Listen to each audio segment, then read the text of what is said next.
games. They went from a +4 on the giveaway takeaway to a -6 in 2 weeks. And for the Chargers, they've given up 1,018 yards and 65 points in 2 weeks. And all of a sudden now both these teams in a situation where they have to win. A lot of pressure to score points. I think you can safely say if the Chargers win today, they're going to be in the playoffs. Somewhere, somehow. This kickoff is sponsored by Budweiser, the king of beers. Alan Pinkett, a second-year back from Notre Dame, is back deep now for the Houston Oilers. As ready to kick it off is Mosienko for the San Diego Chargers. These two teams played last season at San Diego, Jack Murphy Stadium, and the Chargers that day blew out the Oilers 27-0. Mosienko powers a line drive and will carry to the goal line. Here comes Pinkett. Alan Pinkett breaks it for the moment and gets out to the 28-yard line on his return. Tackled on the play by another Notre Damer, Pete Holohan.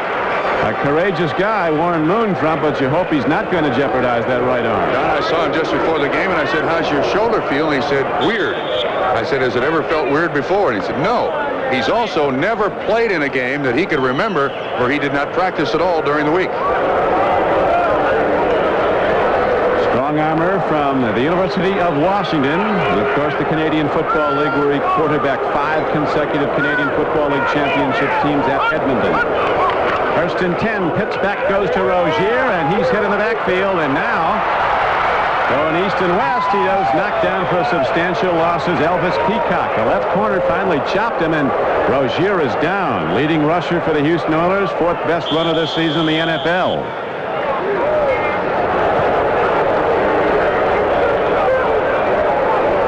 He looked seriously hurt, got hit right on the knee. Elvis Patterson, the man who knocked him down, the cornerback, a hard shot right on the knee. And so we'll see if Rozier can get set to go, Trump. He has been troubled by a bad ankle. Well, this whole football team in the Houston Oilers has been troubled by injuries. They've lost 9 guys in the last 3 weeks, and that's why Jerry Glanville's team has lost their last 2 in a row. Holiday Green. First run, Rozier cutting back against the grain. You see Elvis Patterson hit him on the knee, but it looks like Rozier's foot is off the ground. Probably a bruise on the knee. Looks like the helmet hit right next to the knee pad. He got up and walked off, so Alan Pinkett now takes his place. But the net result is a loss of 10 yards. Warren Moon at quarterback now. Alan Pinkett in as the running back. Rozier did walk off under his own power without a limp. Ray Wallace, the blocking back. 2 excellent wide receivers for the Oilers, Drew Hill and Ernest Givens. They are on the receiving end of 70% of the passing yardage here at Houston. Some tremendous players in the offensive line, led by the left guard and all-pro Mike Munchak. Turnovers have hurt the Oilers the last 2 games. Their offense has moved the ball. Here's Warren Moon on 2nd and 19. Lets her rip, and it's intercepted.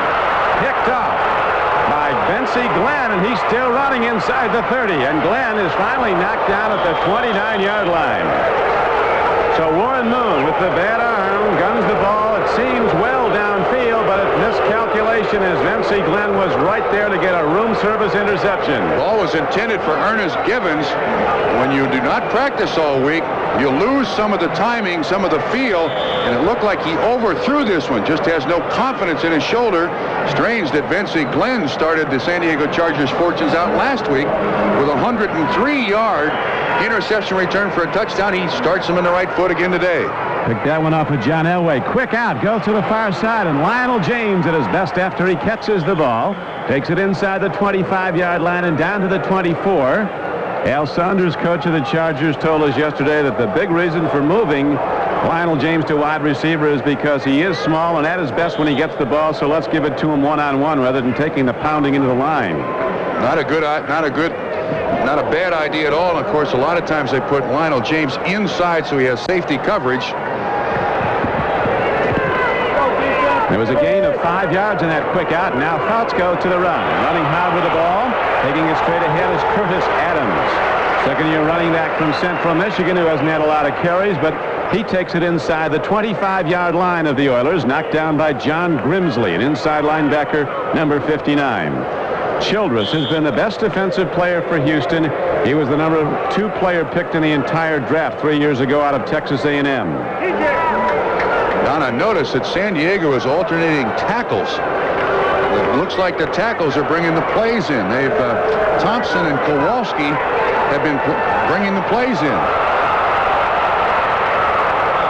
Pass downfield to Gary Anderson, but everybody seemed to be moving, and penalty markers are down on the field at the snap of the ball. And the report from the sideline on Mike Rozier, it wasn't his leg that was troubling him. A bruised shoulder took him out of the game. It looked like he was holding his knee. Yeah, they're looking at his shoulder. We got an illegal procedure here on San Diego. San Diego caught Houston with no coverage. Illegal motion. Offense. Line was not set prior to the snap. 5-yard penalty. Replay the down. 3rd down. Now, you see Rozier being attended to. That's just what the Houston Oilers don't need. A 2-game losing streak. Injuries all over the place. And then their best running back of the season. Looks like he's hurting on the sideline. So Dan Fouts, in his 15th year from Oregon, sets his team with 3rd and 10 coming up. Here comes a blitz. Fouts stands in. Free ball. And on the run with the ball. It's a live play. Is Robert Lyles, a linebacker, and he's going to go the distance, and Robert Lyles takes it in. Keith Bostic was the man who hit Dan Fouts. He was untouched.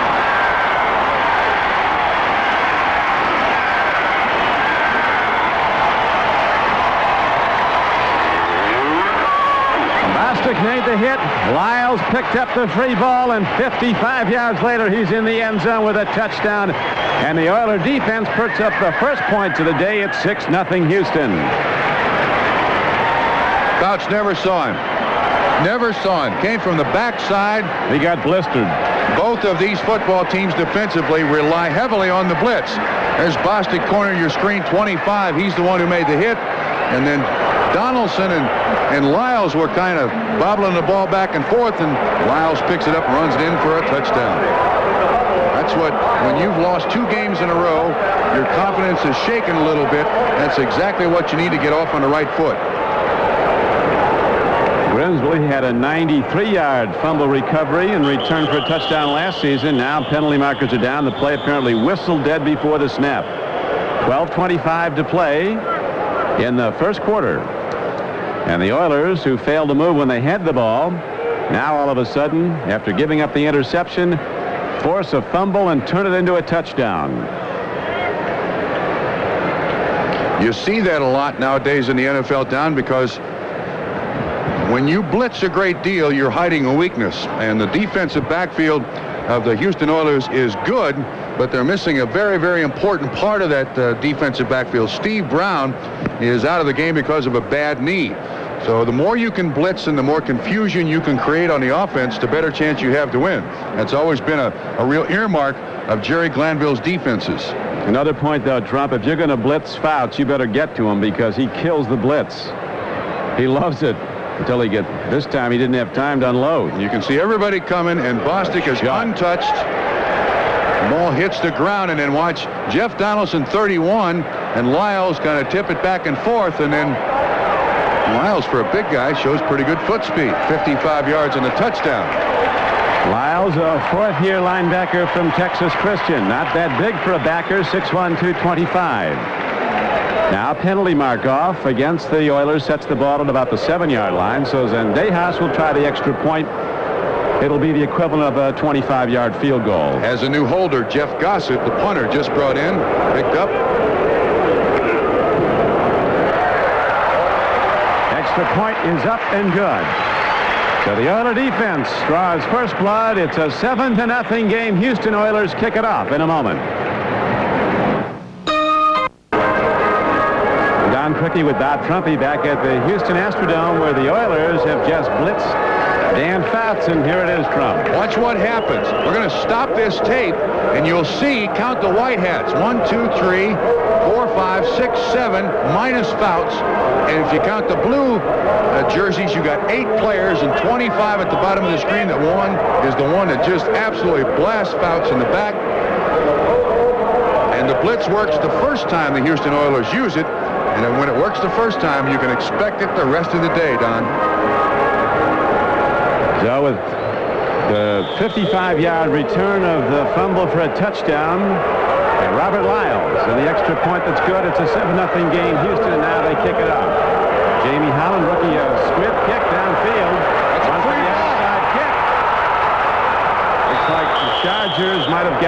their 28-yard line. So Glanville tries to jump on San Diego early. Now they rule it. Houston has the ball.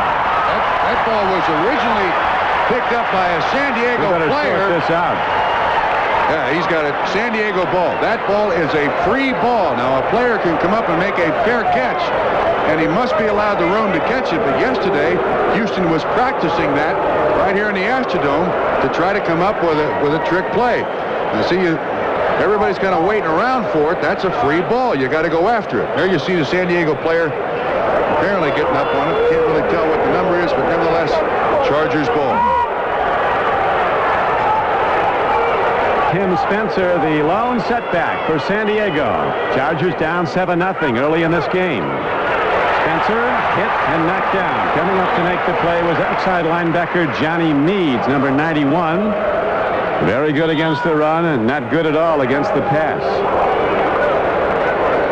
He too was unblocked, came from behind that play. It was an easy tackle for Meads, and so far the Chargers a little disorganized here. This is a very difficult defense to prepare for and identify on every snap. Fouts with a quick drop, stands in. He finds Lionel Train James ahead for a gain of about 9 yards on a 2nd and 9 play. So it'll bring up 3rd and short for the Chargers at about their 38-yard line. Game clock down to 11:30 and running. First quarter, it's 7-0 Houston. And I noticed that in the first series, well, you see once again, well, this is going to be a 3rd down and short, but in the first series, San Diego was exchanging tackles to bring the play in between Kowalski and Thompson, and now they're going back to the hand signals from the sideline. Chargers have specialized in winning close games. 8 of their 11 games have been decided by 7 points or less, and they're 7-1 in those games. Pitch back, Bernstein, the rookie tight end, turns the corner. First down and plenty more. As this big tight end picked in the first round crashes around the far side. Donaldson, one of the safeties, knocked him down. But Bernstein, a rookie, gets ahead for a Charger first down. Got to enjoy that particular run. Young man went to Texas A&M, now playing in the Astrodome. And this is a team, probably the only team in the NFL with 4 active tight ends. And they use all 4 of them, San Diego does. They want to get more production out of Bernstein. They just did there. He has not gotten a lot of chances because of the number of good tight ends. Here's Train James cutting back, taking on defenders, and he gets to midfield on a 1st and 10 carry, a gain of 4 yards on the play. Audrey McMillan, who's starting at the left corner in replacement of injured Steve Brown, made the tackle for Houston. Already a big plus for San Diego. They converted that 3rd down in the last couple of weeks. 6 of 33 against Seattle and Denver, and the San Diego Chargers allowed 20 of 30 third downs converted in those last 2 games. Chandler and Anderson come wide to the left, lower portion of your screen. Big pressure on the defense there, and they go to the run, and doing well with the ball inside the 50 and down to the 47-yard line is fullback Tim Spencer of the Chargers, who's knocked down by John Grimsley, Al Smith, and Ray Childress. So it brings up 3rd and about 3, maybe a long 3 for San Diego. This young man in the middle of the Houston Oilers defense, Al Smith, a rookie, has been a real pleasant surprise. Out of Utah State, very active, not particularly big, but unbelievably strong in the upper body. Good pursuit there to help with Childress on the tackle. 7-0 Houston as Fouts drops to throw. Quick out. He's got a man, Kellen Winslow, but the knockdown is made at the line of scrimmage. And so San Diego will not get the first down due to the good play of safety Jeff Donaldson, the free safety from Colorado, coming up to make the play. And so the punter's on the field now, Mosienko for the Chargers. Once again, the blitz. Blitz coming all over the place. They're trying to disrupt the offense of the Chargers as best they can. They have a lot of confidence in their safeties to make those tackles. Donaldson makes that one. And Mosienko now on to punt. Losing their last 2, the Houston Oilers turned the ball over 11 times. And then today on the first pass by Warren Moon, they turned it over again. Right after that, they blitzed Fouts, knocked the ball free, and ran it back 55 yards for a touchdown. The punt downfield is going to bounce inside the 10. Oilers let it roll as the Chargers try to get to it. In the end zone. Touchback. Touchback is signaled, so it comes out to the 20-yard line. Very close to being a spectacular play. Sometimes those punt coverage people get just a little bit excited, and the ball rose in the end zone, cost them 20 yards. Introducing a high. Warren Moon's been deeply troubled by the interception in the recent games. Has thrown 6 in the previous 2 games. His first pass today was intercepted. It's 7-0 though. The Oilers lead the Chargers as Moon goes to the run, and again a miscalculation at the line of scrimmage. Somebody left early, and Alan Pinkett's run is whistled dead. Dick Hantek, the referee. False start. Offense, right guard, 5-yard penalty, still first down. Got to get better for Houston. They have minus 10 yards rushing.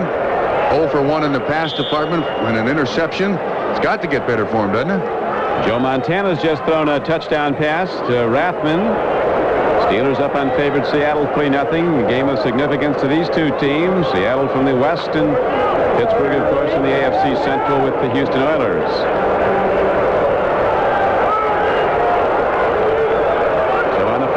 Call. It's 1st and 15. Back to the run they go, and Alan Pinkett, not big but very quick, weaves ahead. He's knocked down on the play by Joe Phillips. Alan Pinkett at 5'9", 185 pounds, Notre Dame's all-time leading rusher.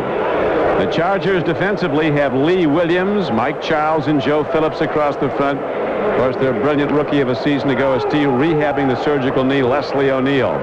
Billy Ray Smith has been sensational every game this season for the Chargers at the outside backer position. Banks has made a big contribution, less experience inside. Patterson played on a Super Bowl championship team, started for the Giants last January at the Rose Bowl. Warren Moon stands in, lets her rip, and again his pass comes in high as he tries to make a connection to Willie Drury. And that's from his shoulder. That's just from his shoulder. Whenever your shoulder is weakened by injury, you don't have the strength in it, and so you throw the ball a little too hard. Now watch him really gun this one. Really, and he just overthrows Drury. He knows it.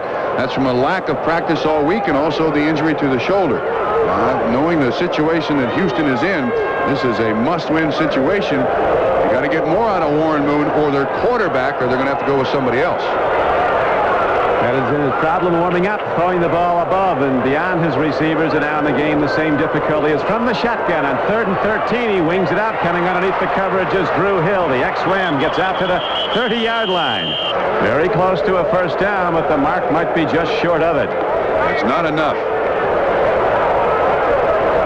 One thing you got to admire about Warren Moon, realizes he might be taking a chance with his shoulder the rest of his career, but knowing the situation his football team is in, losing 2 in a row, and he wants to get out there and play. And that short pass was an easy completion for him. This good defense by San Diego keeps Hill from getting the first down. His offensive line blocking furiously. They know one hit on Warren Moon and he could be out, not only for the game, for the season. Now the punt by Jeff Gossett, hit very high downfield. Train James backpedaling and takes the ball at the 19. Watch out. Nothing that way. Let's see what's up the middle. And Lionel Little, Train James isn't done yet as he gets out to the 29-yard line. You got to throw a net over him and sit on him to get him down. What a player. Looked like he broke about 7 tackles to gain 6 yards. Chargers going offense in a moment. Dan Fouts and the Chargers down 7-0 in the first quarter. 6:58 to play in it. Reminder to our, there's Mike Rozier, who was injured on his first carry, banged up his right shoulder, but apparently back, and we'll see if he's ready to go again. As a reminder, our viewers, that we'll be selecting the Budweiser Most Valuable Player for today's game. At the conclusion of the game is Fouts, fires and makes a connection. 3 ball. Oilers, nobody's got it yet. Does draw a crowd, though, doesn't it? They're still diving on it. I'm not sure, but I think the ball was intended for Wes Chandler. It was. Chandler had his hands on it and appeared at first viewing to be a reception and a fumble when he was popped by John Grimsley. I think Jeff Donaldson's got the ball. Houston ball. It looked like Grimsley hit him. I think you're right, Don. There was excellent protection. Very good protection for Dan Fouts. You can see Chandler there. He's advertising, I'm open. And then suddenly people get back in the game. It looked like Audrey McMillan kind of tipped the ball away. Grimsley made the hit, and then the mad dash is on.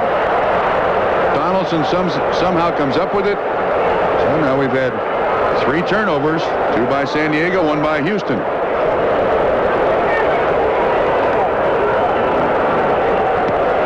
I believe the replay is looking at it. Here's Hantak.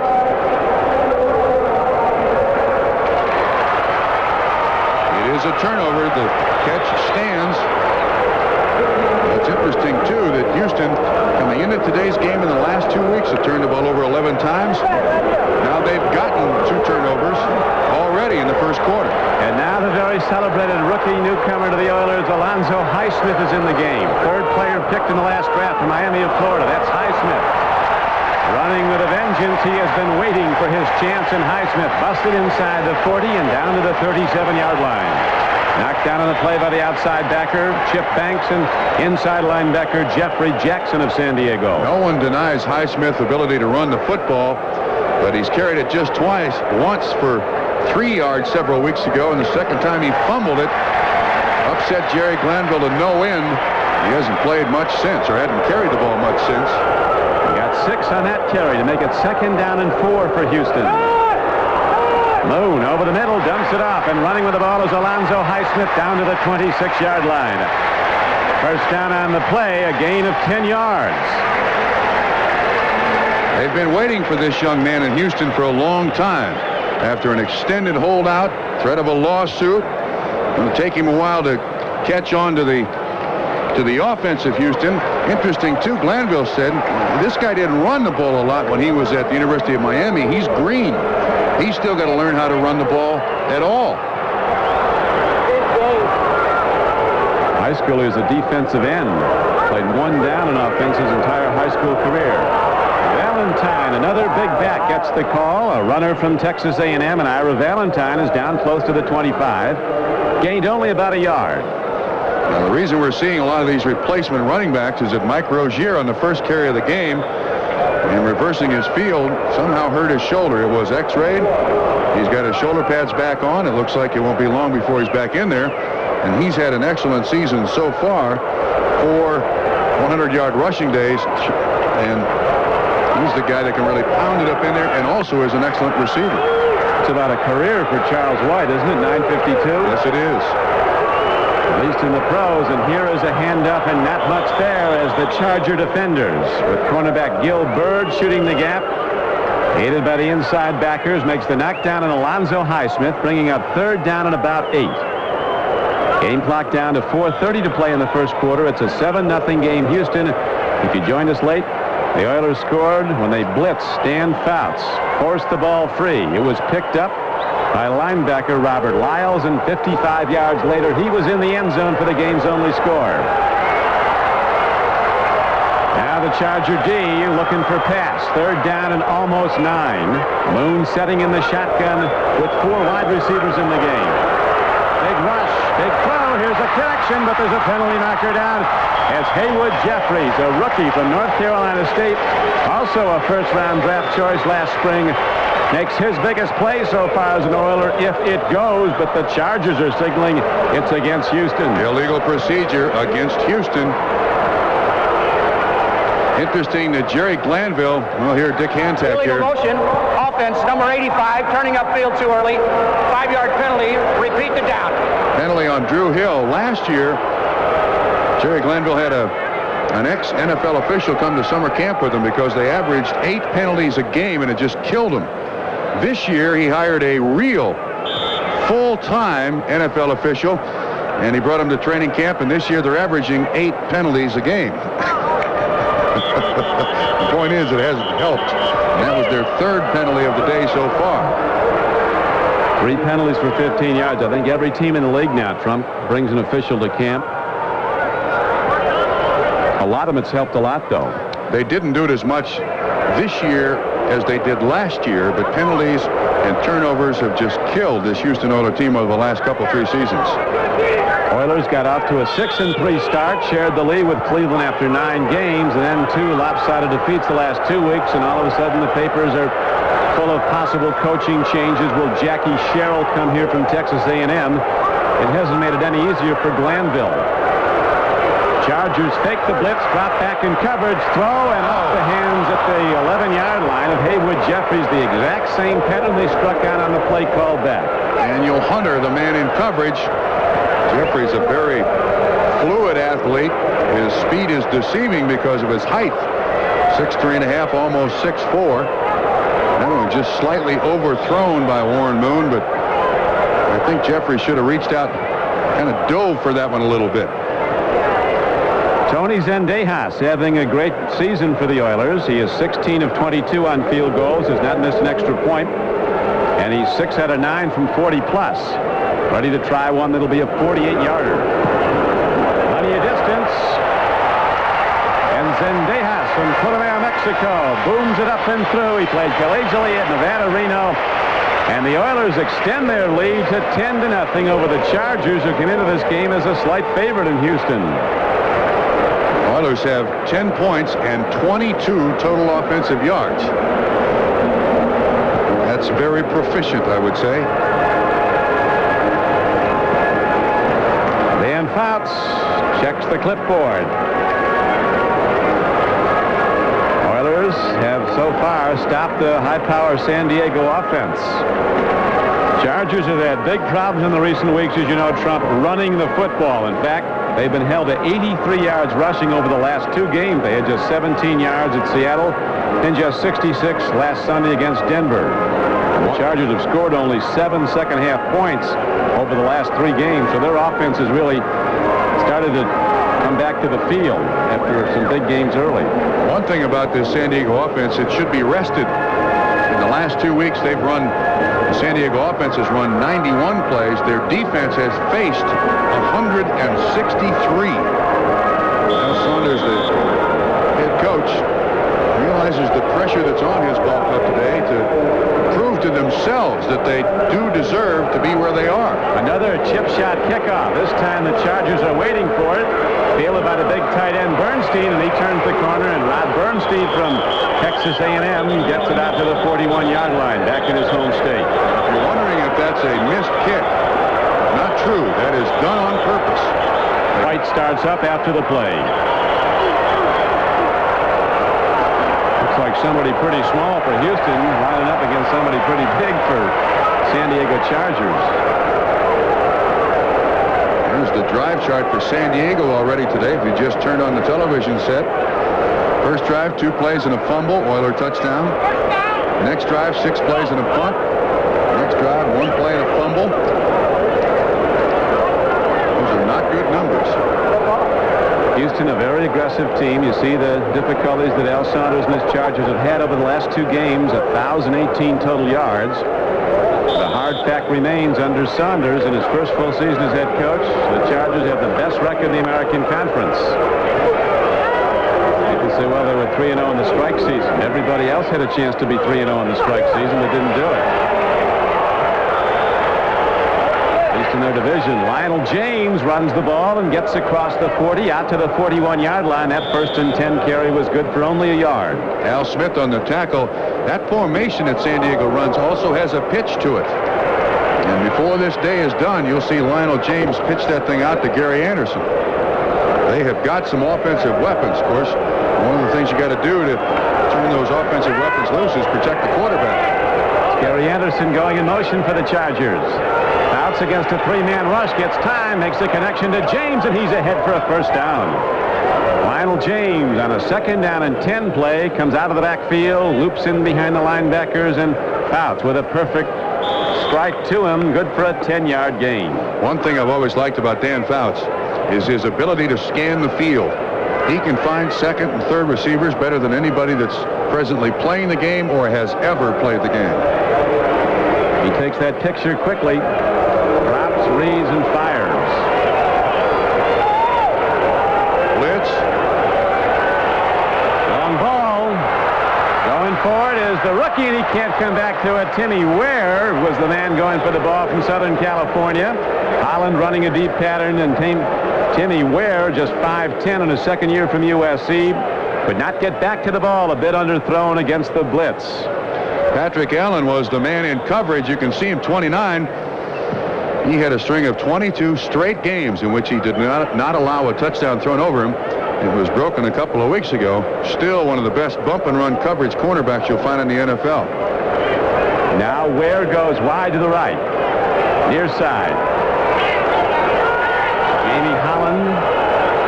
Gary Anderson. That's where Fauci's looking. Now he quickly dumps it over the middle, and Anderson takes the ball on a 2nd down and 10 play and gets inside the Houston 45-yard line, where he's knocked down by linebackers Robert Lyles and John Grimsley. It'll bring up 3rd down and about 6 for San Diego. See how he was able to look around the field? He went to about 4 different receivers before he threw the ball to Anderson. Now watch the way Dan Fouts' head is on a swivel. One, they pick up the blitz. You see the blitz coming from the outside, Johnny Mees. Now look at him look around. Look at him. Wham! Got a very quick release. Always had a reasonably strong arm. Not a super strong arm, but a great field of vision. He's thrown 8 touchdowns this year. Has been intercepted 11 times. Standing in. He's got to get it going. Now he lets her fly, and it won't be close. That gets picked off, but ruled out of bounds. Domingo Bryant, a tough blitzing defensive back from Texas A&M, caught the ball but came down his feet out of bounds.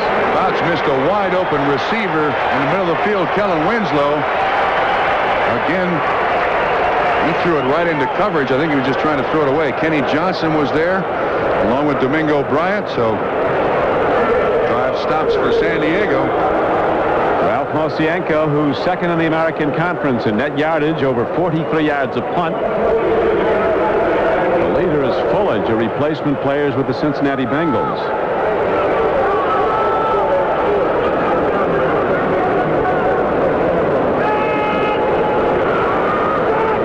It's 10-0 Houston as Mosienko hits the ball high. Another penalty marker down. A sloppily played game so far. As the ball is hit into the end zone for a touchback, it'll come out to the 20, depending on the penalty. That ball was thrown right in the middle of the pile there, right at the snap.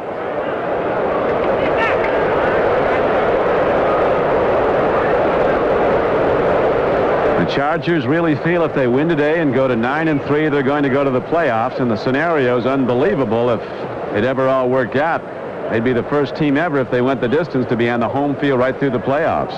They come out with the best record in the American Conference. Well, not the way they're playing to this point in the game. No. Very uninspired performance by San Diego to this point, sitting at 8-3 and knowing the situation that they're in. Self-confidence, I think, is probably the biggest factor in this game. If you think you can play, you can. If you have just an ounce of doubt, the other team can smell it and generally take advantage of it. I don't know what the discussion is here, except that I think there are 2 flags on the field. Most plays, there have been 2 flags, or so it seems. The biggest difference in this game so far has been the aggressive play of the Houston defense. It's surprised San Diego's blockers. It's outrun them. They've missed blocks. Bostic came unimpeded on a blitz and hit Fouts, and that led to the first points of the game, a fumble that was returned for a touchdown. Houston's defense has been the key so far. A very aggressive attacking unit, and Chusei Trump, they'll blitz all game long. If you don't pick it up to start with, they will run it on the last play of the game as the officials continue to huddle. Scores have remained pretty much the same. The surprising one is the second panel. Atlanta over Dallas 14-3. Atlanta in the throes of an awful year, last in the NFL in offense and defense. Touchback.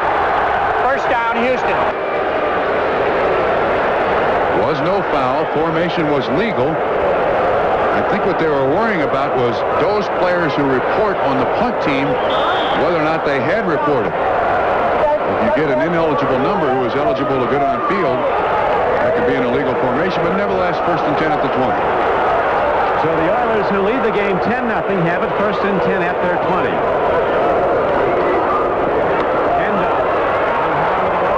Rozier, who gets to the 25-yard line.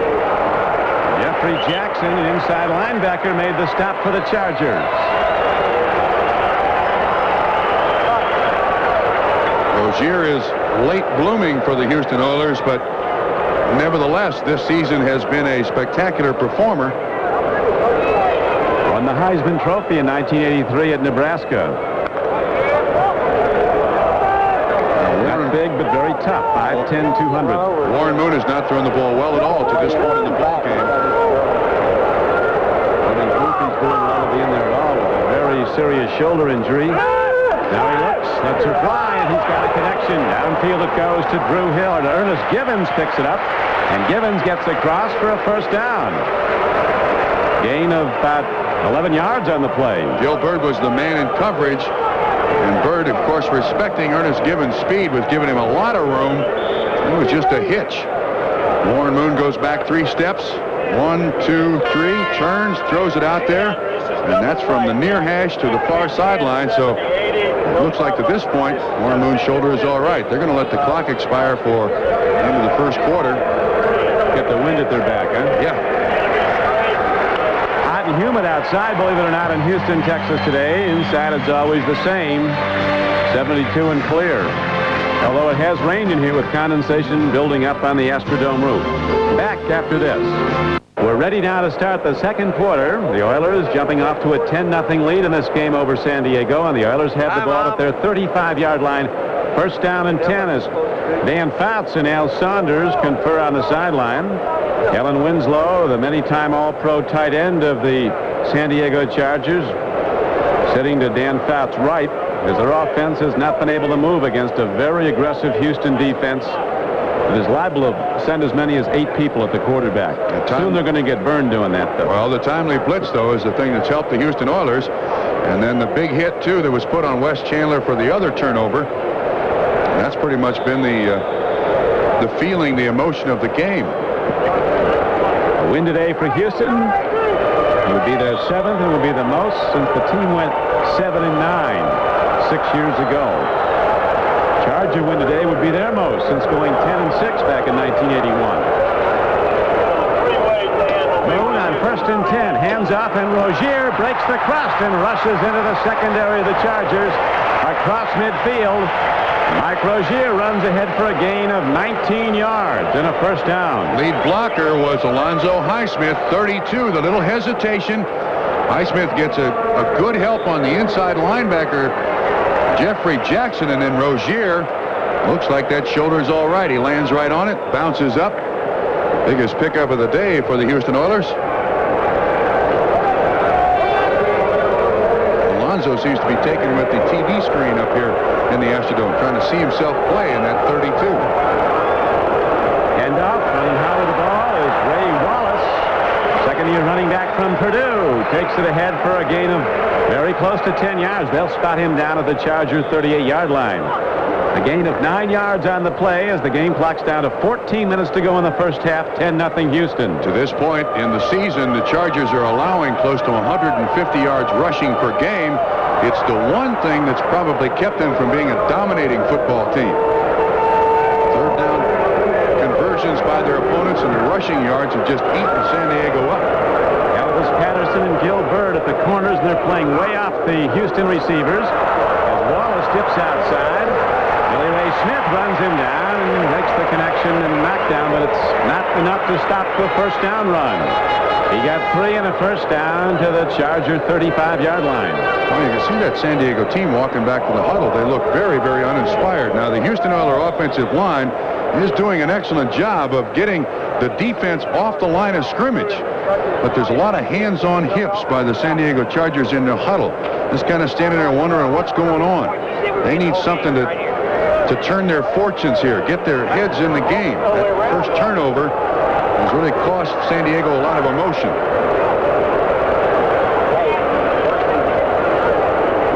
Moon on first down. Up the middle to his tight end, Jamie Williams, and he's ahead inside the 20-yard line and down to the 15 or 14. Gary Plummer stopped what might have been a touchdown. It was good as it was for 21 yards.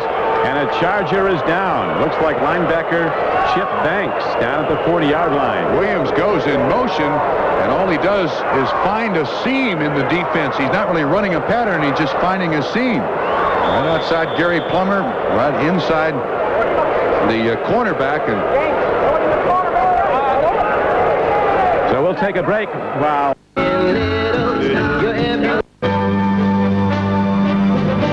Today's game is brought to you by Radio Shack, the technology store. By Old Milwaukee and Old Milwaukee Light. It doesn't get any better than this. And by the power tool people at Black & Decker.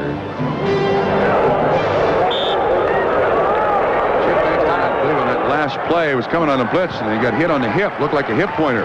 Moon so far 4 of 7 for 53 yards to 4 different receivers. He's been spreading it around, and the Oilers looking to build on their 10-0 lead. The handoff to Rozier, running hard. That offensive line loaded with high number 1 draft choices like the guards Munchak and Matthews. And right tackle Dean Steinkuhler, former Outland Trophy winner. They've split open the defensive front of San Diego. Slant runs behind trap blocks, and now the Oilers are challenging again, leading this game 10-0, and they have it. Second down and about a yard for the first down, 2nd and 6 for a touchdown. He was down. No question that he was down. Matthews, the right guard, has started every offensive line position for the Houston Oilers in his career. Oilers could be putting a knockout punch on the Chargers early in this game as Highsmith breaks a tackle and finally is knocked down at the 4-yard line. Didn't get much, but he did get a first down. So for the Oilers, it's point blank with 1st and goal inside the 5, and a player's down for Houston. Looks like Rozier down again. Rozier again. He was the lead blocker that time for Alonzo Highsmith.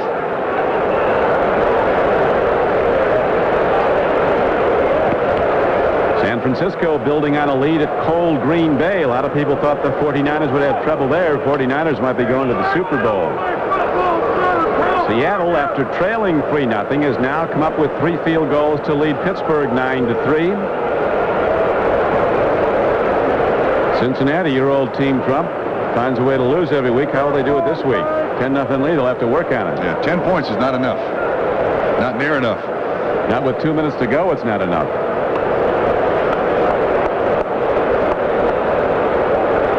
Mike Rozier was a blocker on this play. You'll see him throw 1 block and then another, and then he goes down. He's right at the left of your screen. He misses the first guy. Then he starts to get up. Then he gets his leg rolled on. He's been on the carpet quite a few times here so far. The best thing for Houston and Alonzo Highsmith is that he's hanging on to the ball. Highsmith has not put the ball on the ground yet. Rozier's a gamer, though, and he again goes off. 2nd time today, and early in the game. In fact, on his first carry, banged the shoulder when he was hit hard by Elvis Patterson. Went to the locker room. X-ray proved negative, and he came back out to play again. Now he goes off with 11:57 to play in the first half. Oilers leading the Chargers 10-0. This drive started at the Oiler 20. Now 8 plays have been executed by the Oilers. They are in total domination in this football game. San Diego's got to do something just to get their heads in the game. I hear you. And they better get here in a hurry, and they're going to have no chance whatsoever. Certainly not playing like an 8-3 football team. No, they're not. Both these teams trying to come out of 2-game losing streaks. Both beaten badly their last 2 games. 1st and goal for Houston. Hand up. Alan Pinkett spins onto the goal line. He's in. Alan Pinkett breaking tackles. Caroms across the goal line and scores the 2nd touchdown of this day. The first to be scored by the Oiler offense as they build their lead to 16-0. That's Pinkett's first touchdown score rushing of the season, too. Same play that Rozier was running right up the middle. The defensive line of the Chargers not getting it done to this point. Warren Moon, a doubtful starter at quarterback, has been king the Houston offense, as his coach said. He's too tough to surrender, and Moon started, has played all the way so far. The extra point by Zendejas. Good again, and it's 17-0 Houston.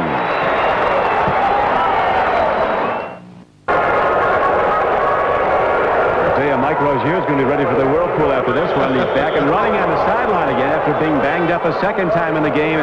The Oilers off to a very fast start with 11:36 to play in the first half. Have opened up a 17-0 lead on the Chargers. High short kickoff. Jamie Holland, rookie from Ohio State, brings it back for San Diego with his cut down at the 25-yard line. Let's see if Dan Fouts and the Charger offense can muster a drive. They've not had one yet. Well, watch that touchdown again. Watch the right guard, Matthews, sets up like it's going to be a pass and then runs a full block. There's not really an outstanding block here, but they all stay with him. And that allows Pinkett to score his first rushing touchdown of the season. Score of importance to Oiler fans. Indianapolis has gone in front of Cleveland 3-0. And a Biasucci field goal in the second quarter. Fouts fires, makes the connection. First down and some more as the ball is out to the 41-yard line. Pete Holohan, sure-handed, makes the reception over the middle for a gain of 15 yards. Probably the best hands on the football team. Everywhere you look, this San Diego Charger offense has unbelievable talent. That time Keith Bostic makes a saving tackle. Our Holohan is still running. 3 tight ends in the game. Kellen Winslow's in, so is Holohan, and so is the rookie Rod Bernstein. Power set. First and 10 for the Chargers. Fouts getting more protection from the extra tight end. Throws downfield, another connection on that first down for San Diego. The ball is delivered to Wes Chandler, who goes high to get it. Comes down with the ball, hit by Jeff Donaldson. Now, for the first time in this game, San Diego offense starts to hit on all 8. They're up to speed and moving the ball. And it looks like Wes Chandler jumps a little too quickly on this one because he catches the ball as he's coming down. He's trying to hang there in the air. And then he's hammered by Jeff Donaldson. But one thing you notice about these receivers when they play Houston, most of the time the ball's caught and the receiver is standing still. Goes to his spot, and Fouts is there with the ball. Now on first and 10, Fouts looks and fires again, and this connection at the 34-yard line. Came in a bit low. Diving for the ball was Bernstein, the rookie tight end, who couldn't make the play, and that stops the clock with 10:03. Several ways to run a pass pattern, and this time through motion, all you're trying to do is get Bernstein, the tight end, up through the seam of the zone. You see him outside Bostic, inside Bostic and outside Grimsley. Just can't quite hang on to the football, slightly underthrown by Dan Fouts, incomplete. Well, it brings up second down and 10 as you see Fouts' numbers. He was blitzed, forced to fumble, led to the first score of the game today. Then a linebacker ran it in for 55 yards and a touchdown. Here's a throw, but unable to get to the ball is swift little Lionel James. And now a critical down comes up, and it's been critical the last 3 weeks for San Diego. Third down. They've just not been able to convert third downs when they've had the ball. And conversely, when their opposition's had it on third down, they've converted almost 70% over the last 3 weeks. Last 4 weeks, Dan Fouts, too, has thrown just 2 touchdowns and given up 7 interceptions. And a lot of them have come on this particular down.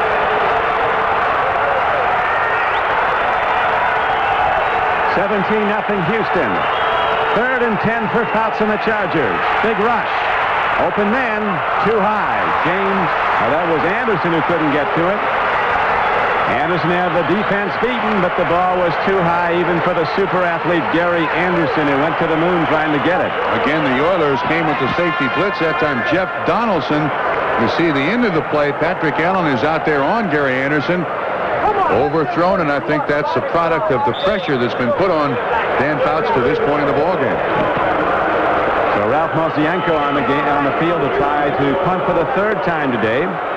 Kenny Johnson, number 22, is the man back deep for Houston. Low snap, but Mosienko fields it nicely. An excellent punt, hit very high, forces a fair catch inside the 20. Living dangerously, Kenny Johnson fingertip catches the ball. And the Oilers, with 9:44 to play in the first half and a 17-0 lead, send their offense back out. 18-0 Oilers in the second quarter. Somewhat of a surprise score. Don Criqui with Bob Trumpy. And Trump, I think, the Chargers have never really come back from that sack of Fouts that led to a touchdown. It was a knockout punch perhaps early. Yeah, you're right, Don. When you play a game that you have to win, every break that goes against you is magnified by about 100 times. And, of course, when you're on the road, that 7 points feels like 14 against you. San Diego just emotionally not in this game yet. Warren Moon on first and 10. Throws and makes the connection to his tight end. Jamie Williams, an high draft choice of the New York Giants that they gave up on. They waived him when he came out of Nebraska after drafting him in the third round. He's been a very good player for the Houston Oilers. A A running, catching tight end, getting a lot more work today. Had only 7 receptions coming into this game, has 3 today. Again, good pass protection, and Warren Moon just taking advantage of the seam in the defense. Now watch this completion. It's not really a pattern run by Jamie Williams. It's almost straight up the field between the linebackers, and Moon hits him. Again, it's first down for the Oilers. They go to the run, and here comes Rozier. Cut down, good open tackle. Martin Bayless, one of the safeties, came up and made the play. The one thing the San Diego Charger defense was doing in their 8-game winning streak was blitzing, creating havoc. A lot of movement around. In the last couple of weeks, they've been very, very conservative. The same is true today. This was a turnover defense until a couple of weeks ago. And turnover defense by blitzing and being up in everybody's face. Now they're just kind of sitting there, Don.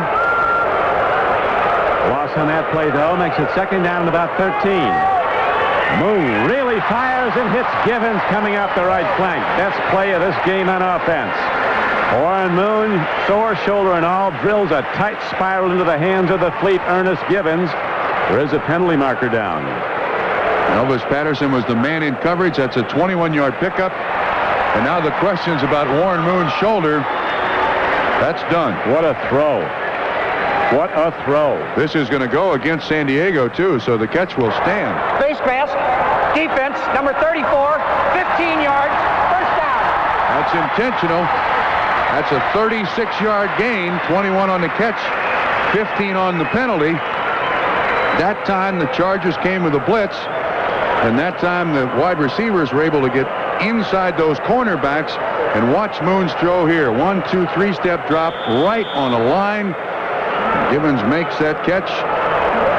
He now got 99 for his career. The next one, the magic 100 for Ernest Givens. The Oilers strike again, and now they have the ball first and 10 at the 32-yard line of San Diego. 17-0 Houston lead. Running the ball and running hard is Alonzo Highsmith, a 235-pound rookie fullback from Miami of Florida. Many people at Miami felt that it was Highsmith, not Testaverde, who won the Heisman, that was the best player on that Miami team last year. Well, you can see Alonzo again checking out the screen. He must have seen himself on TV run that football. Heck yes. Certainly got the right number. If I'm a running back in the NFL, that's the number I want. That's worked well for a lot of guys, hasn't it? He could play a lot of places. Jimmy Johnson, the Miami coach, told us that he was also the best pass rusher on the team in practice. They didn't play him on defense. Highsmith with 4 carries for 13 yards. Second and 5. Moon has the ball tipped away. Looked like big Lee Williams, number 99, got a hand on it. So that brings up third down. Now the San Diego defense has to hold to keep the Charger, or to keep the Oilers from getting more points. And it's been third down. It's been the nemesis of this defense. You can see Lee Williams, left side of your screen, doesn't really get a lot of penetration, but then he gets his hands up in the air, right side of your screen. Ball just bounces right off of it. Oilers to this point, though, 0 for 2 in third downs. And here's Alonzo Highsmith blocking Chip Banks, and actually that's not bad. Banks is a difficult guy to block if you're a running back. Last week, John Elway of the Broncos and his offense converted 12 of 15 third downs for first downs against San Diego. This is third and about 6. They whistle dead. Too much time. Delay of game. Looked like Warren Moon was trying to audible. Offense, number 1, 5-yard penalty. Looked like Moon was trying to audible because the Chargers had gone with a bump and run coverage. He was going to something else, couldn't get it off in time. So 0 for 2 in third down conversions. It's now going to be third down and 10. At Cleveland, Dean Biasucci has kicked the second field goal for the Indianapolis Colts over the heavily favored Cleveland Browns. Indianapolis leads 6-0. If the Colts should go on to upset Cleveland and the Oilers win here today, Houston would be back in a first-place tie with 3 to play. But we've got a long way to go here, as they do in Cleveland.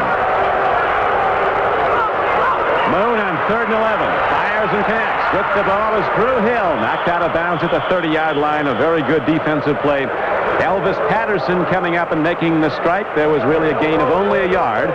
So fourth down arises, and the long-range field goal kicker, Tony Zendejas, comes out again for the Oilers.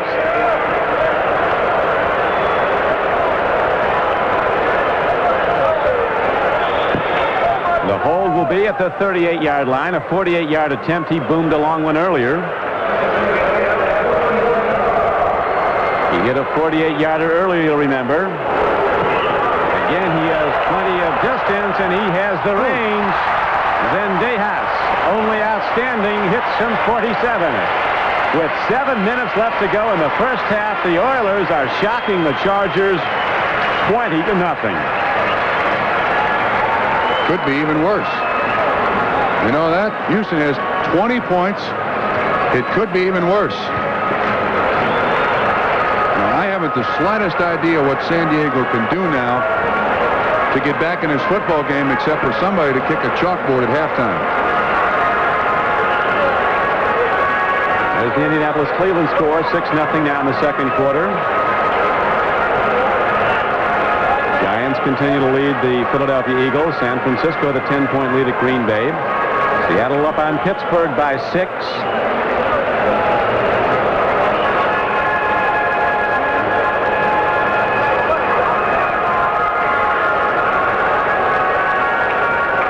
So the Chargers get it on offense again, and if something doesn't happen on this drive, Trump, they might be thinking about the trip home. There's not much else they can do. They've got the entire offense assembled on the Charger bench. They ought to get the whip out. Zendejas stops the football high and hard. It's taken by Jamie Holland at the 4-yard line. A very fast wide receiver brings it back nicely for the Chargers out to the 34-yard line. Now Fouts in the offense comes out again, hoping to make something work. Nothing has so far as Mojo does his numbers. He does after each score. Now you'll see the roll. Oh, a slide now. He used to do a shoulder roll. That's concrete underneath the AstroTurf now, so it's the hook slide. Mojo going IR with those shoulder rolls. First and 10 for Fouts and the Chargers. Quick out goes as they isolate Lionel James one-on-one, and James breaks it all the way across to the 50-yard line. John Grimsley finally ran him out of bounds. Interesting way the Chargers run that pattern. Holohan, the tight end, goes in motion, and he's the personal blocker for Lionel James. That's a 16-yard pickup. And the Chargers need a lot of those in a row to get back in this game in a hurry. James goes wide left again at the top of your screen. Wide to the right is Chandler.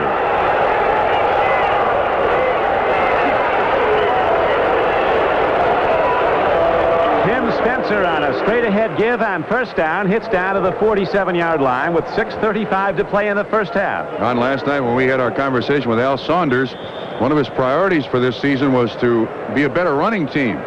But now when you're down 20-0, you can pretty much throw the running game out the window. And that's where San Diego has really had their problems. They've been behind so much in the last couple of weeks, they've had to throw it on almost every down. And it doesn't work when you don't have balance. Only have 25 yards rushing today on 2nd and 6. Fouts looks. Lets her go. Anderson has the ball and loses it at the 29-yard line. That's a great play by John Grimsley. John Grimsley appeared to have gotten a hand down it as Gary Anderson was coming down with the ball. Grimsley playing with a very, very bad ankle. You can see him limping. But just as Anderson goes to catch that football, Grimsley knocks it away.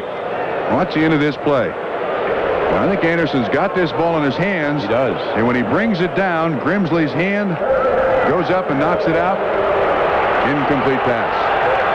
Third down and a big one. The rush will be coming. It'll be coming hard. Chargers only 1 for 4 on third down conversions. They need 6. Trailing 20-0. Long ball. They're going for it all. It's not going to be close. Gary Anderson pulled up on his pattern.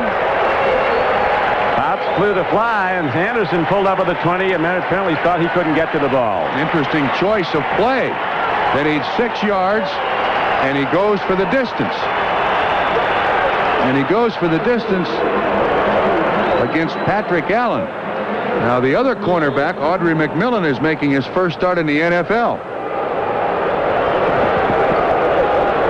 Fouts just one of his last 6 passes completed. And Ralph Mosienko on the field to punt yet again for San Diego. His 4th of the day. 5:58 to play in the first half. It's 20-0. Houston's in the lead. High hit downfield, a long spiral. Johnson lets it roll. Chargers get their first break of the day as the ball takes a hop back upfield toward them. They down it at the 5. Randy Kirk was down a 41-yard punt.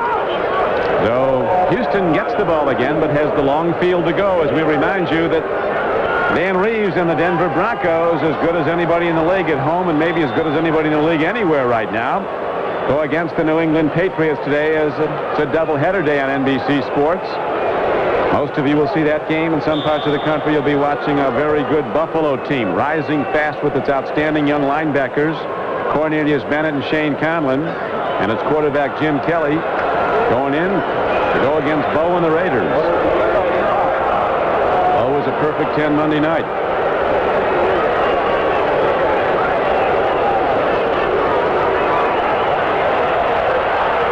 Warren Moon has too much on it. Ernest Gibbons running an out pattern at the 29-yard line, and Moon for the first time was down after he threw the ball. He was popped.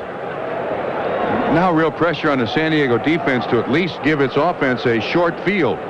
They need to get Houston out after 3 downs here.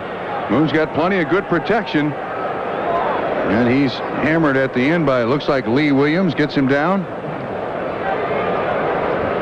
Joe Montana back in peak form in a carryover from last week. He was 5 for 5 in his last 5 passes. He now breaks Ken Anderson's consecutive completion record of 20 in a row. His performance today at Green Bay. So it's 22 in a row, huh?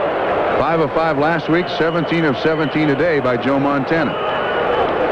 Dumping it off in the chill of northern Wisconsin. Hey, if it works. Hey. And it has worked for Joe Montana.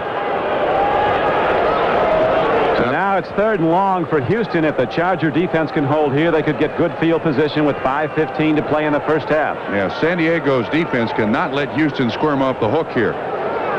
There's enough time left in the first half that San Diego can salvage something out of these first 2 quarters. 4 wide receivers for Houston. He's like that over the middle, Paddle. Somebody left early. Somebody was out of the blocks, Ernest Gibbons, and now here's a sack in the end zone. That's a touchdown. Either That's a touchdown or a safety. It might be a safety. Well, the ball came loose. I think the ball came loose before he hit the ground. Well, we're going to review it. But it's at least a safety, that's for sure. And the penalty is on Houston. Because you think that, we're calling for a review. Okay, let's do. That looked to me like, well, you can't really tell from that angle. And it's going to be at least a safety, which means 2 points for San Diego, and they'll get the ball. Offense, number 81 was in motion. The penalty is declined. The quarterback was in the grasp. Wow. It is a safety. What do you think? He was down. He was down. So the safety stands. And, of course, Houston will have to punt from their own 20.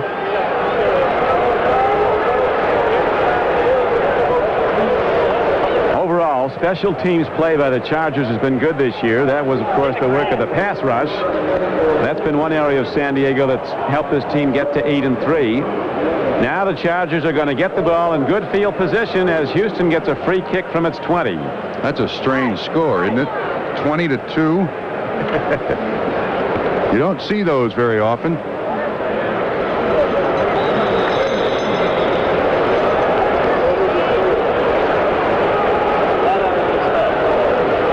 Now, if you wonder why all teams punt here as opposed to using the kickoff man on a free kick, you cannot use a tee. So in order for him to kick from there, he'd have to kick from the AstroTurf, which is never as good as from the tee, and that's why they use the punter.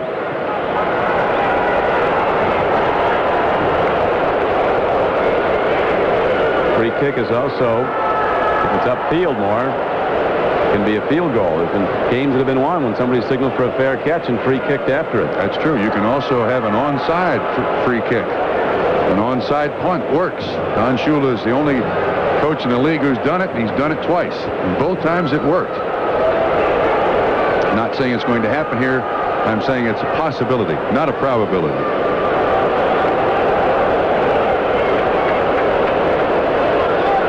So the game clock shows 4 minutes and 53 seconds left to play in the first half as Al Saunders looking for answers from his Chargers.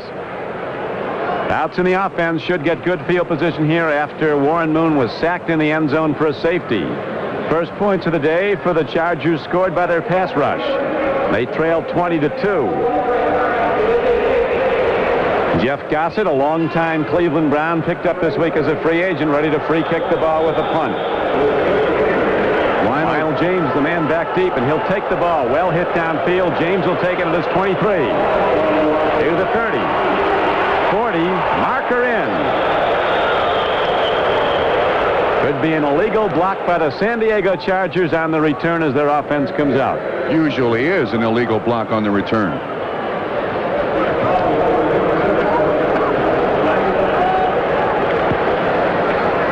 Well, at least now the Chargers have a little better field position, but this penalty is going to put them back a little farther. Illegal block in the back on the return, number 82, 10-yard penalty, first down. Rod Bernstein called for the illegal block. So what the Chargers had hoped would be good field position turns out not to be so good after all. They'll start from their 33-yard line, trailing the Houston Oilers 20-2 with 4:45 to play in the first half.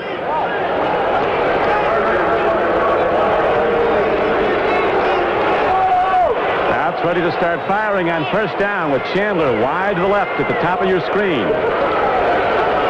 To the run he goes instead to Adams, and he comes back to the near side and gets out to the 37-yard line. Oilers drop right back in a deep zone coverage looking for the deep throw. John Grimsley again on the tackle, number 59. He has played in the last couple of weeks, and he probably shouldn't have with a bad ankle. You got a lot of players playing for the Houston Oilers that if this season were over, they'd be sitting on the sideline for the rest of the year. They're that hurt. Grimsley's one of them. Blitz Second down and 6. Bouts with the back pedal, takes a look, finds a man. It's Kellen Winslow, and he's got a first down out to the 45-yard line. Jeff Donaldson, the free safety, made the tackle. They're beginning now to make a little headway here, taking a very conservative route, San Diego is, as opposed to going upstairs.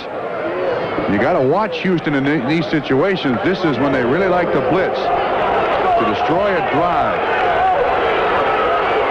On first down, Fouts gets time against a three-man rush, throws an out pattern that's dropped. Ball a bit too much on it for Wes Chandler. For the most part, Fouts has not been on target today, and Wes Chandler couldn't get to that one, and so it brings up second down and 10 for the Chargers at their 45-yard line. The majority of the completions that Fouts has had today has been more towards the middle of the field than to the outside. Our producer today for NBC Sports is Kenneth Edmondson. Our director, Richard Klein. The executive producer of NBC Sports is Michael Weissman. Coordinating producer of NFL football, Ted Nathanson. We have 3:32 to go in the first half. Chargers looking to get into the end zone. They're down 20-2. Again, running hard and getting some yardage is Curtis Adams. Second-year power back crosses midfield and gets down to the 49-yard line of Houston, where he's knocked down by Ray Childress and Jeff Donaldson. We still got an Oiler down on the field, too. Next snap will be third down and 3 for San Diego. There's 2 players down. It looks like Adams. Yeah, their face masks got hooked together. Couldn't tell who the other one was. He'll be the guy without the helmet. It's Robert Lyles. Rather interesting. Curtis Adams and Robert Lyles hit so hard that their face masks fused. A couple of bucks fighting in the woods. Now stay out of the way, those 2 guys. San Diego 1 of 5 in third down conversions. Their problems continue. They can't seem to keep the drive alive. Very important score for the Oilers. Indianapolis has now extended its lead over favored Cleveland to 9-0 second quarter. Fouts looks, sidearms the ball, not even close.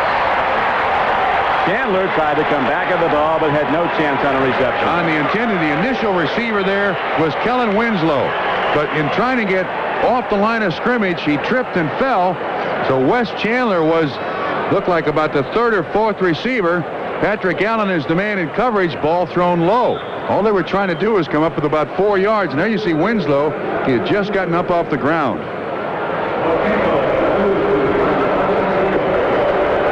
Dan Fouts has now completed only 2 of his last 9 passes. And again, Mosienko's on the field to punt for San Diego. High spiral. Johnson fair catches the ball for the Oilers at his 13-yard line. And there Houston goes on offense with 2:50 to go in the first half. And the Oilers continue to lead the game 20-2. On that last carry, watch what happens here as Curtis Adams and Robert Lyles somehow get their helmets hooked up.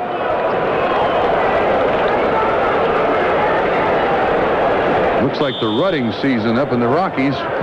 It takes the officials and a couple of players to come over there and get them unhooked.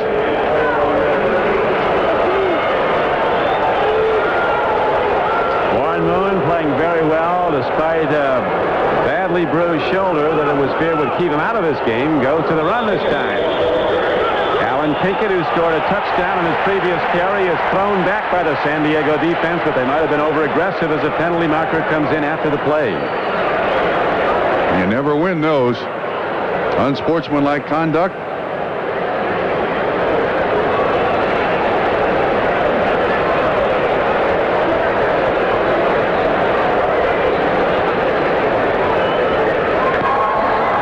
Unnecessary roughness. Defense, number 44, late hit, 15 yards. Martin Bayless, strong safety, was called for unnecessary roughness. The Chargers have 21 defensive players on their roster. Only 6 started their careers with San Diego. Most of them came from other places, as did Bayless. He was a former Buffalo Bill. Bensy Glenn was drafted by Indianapolis. Patterson was a Giant. They have 11 number 1 picks, 8 of theirs and 3 of somebody else's, too. So the penalty assessment against the Chargers gives Moon and the Oilers a first down at their 28-yard line. Not much there. San Diego's defense comes a hitting, and a knockdown is made on Alonzo Highsmith by the inside backers for the Chargers, Thomas Benson and Jeffrey Jackson. Game clock winding down close to the 2-minute warning now. 2:10 to play, and that will probably be the last play before we get a timeout. Houston certainly in no hurry. San Diego comfortable at 20-2 against them.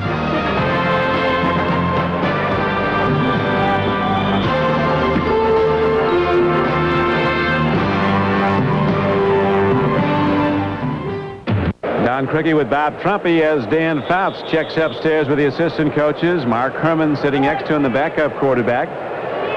Chargers unable to move the ball on offense today. The Houston defense, aggressive and blitzing, has been a big part of this success story for the Oilers. They're up 20-2. I was going to mention that phone call that Dan Fouts is making probably going to be a long one.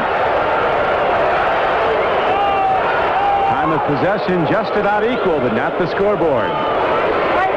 Handoff. Oilers go to the run. A big back, Ira Valentine. Another Texas A&M Aggie running the ball for the Houston Oilers. Now the Chargers take one of their 3 allotted timeouts. Timeout. Oilers still have their San 3 Diego, left. their first 1:51 to timeout. play. So Al Saunders, whose team shut out Houston last year, way down today. I'm talking to June Jones. I'm kind of surprised at San Diego taking the timeout after the 2-minute warning. You take a timeout before the 2-minute warning. The 2-minute warning is the second timeout. And then the defense only has to expend 2 as opposed to 3 to get the ball back. Almost took that timeout as an afterthought. Oilers set on the shotgun now. 3rd down. They're 0-4. The Houston Oilers on 3rd down conversion tries. Penalty marker fired down again as Warren Moon lets a rip on the run, makes the connection to Drew Hill, and he's got a first down if it goes. The marker is down in the San Diego secondary. It's a 3rd and 5 play.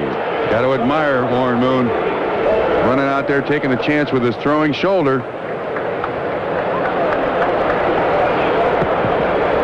At halftime, we'll be going to NFL Live as the 12th Sunday of NFL play is reviewed.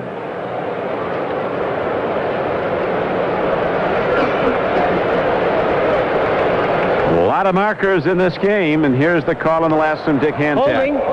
Offense, number 84, holding. Defense Haywood number 34. Jeffries. Penalties offset. All Third for down. holding, and so was Elvis Patterson.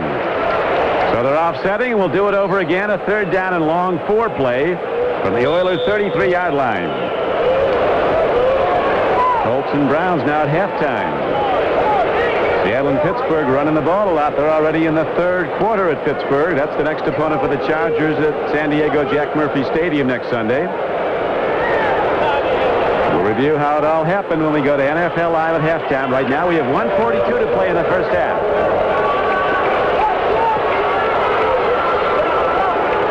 Moon sets up and goes in and gives to the run. A good play, and up back kicks the ball, and Alan Pinkett is ahead.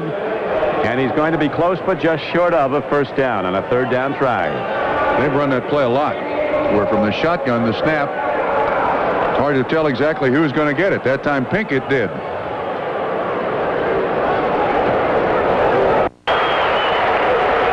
.29 to go in the first half, and the San Diego offense coming back out just after Lionel James fair caught a punt from Houston.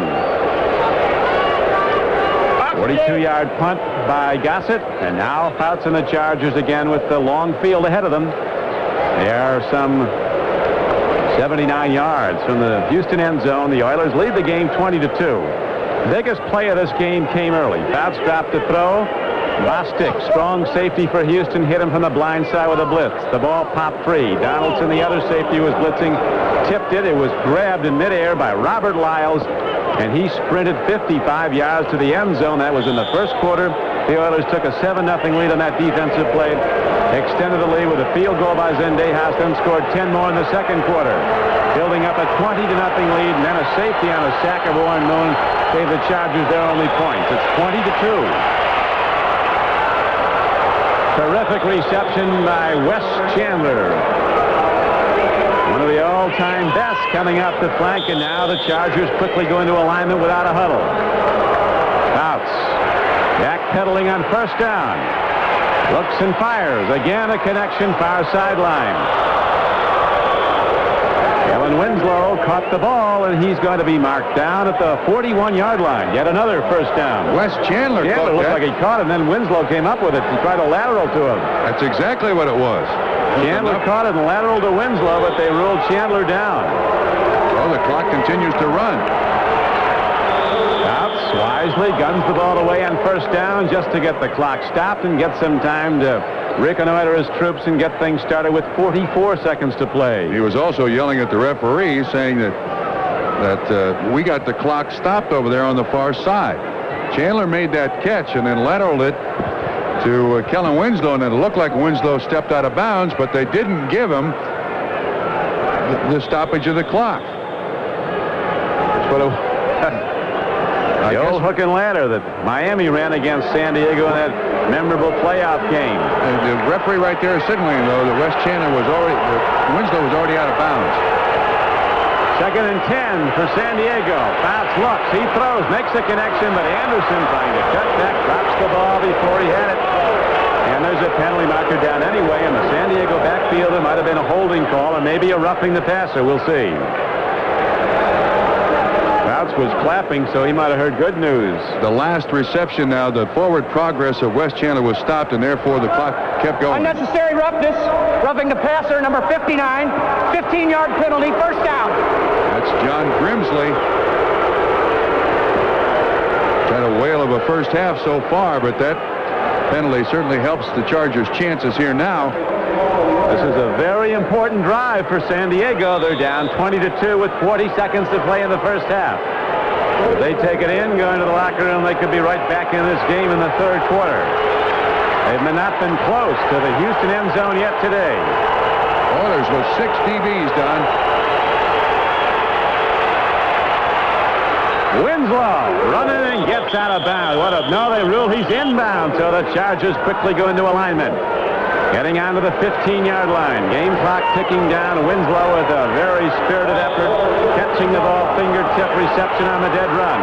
Now Fouts takes a look, guns and fires deep. Anderson could not get the ball in bounds. It caroms off his hands, and that stops the clock. 15 seconds to play.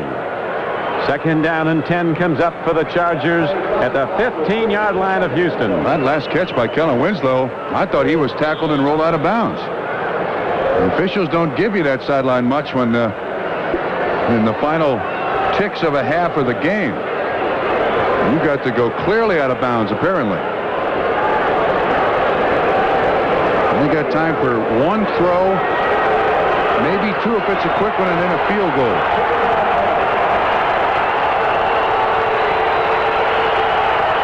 Fouts on second and 10. Blitz. He gets it away, but Winslow can't get to the ball.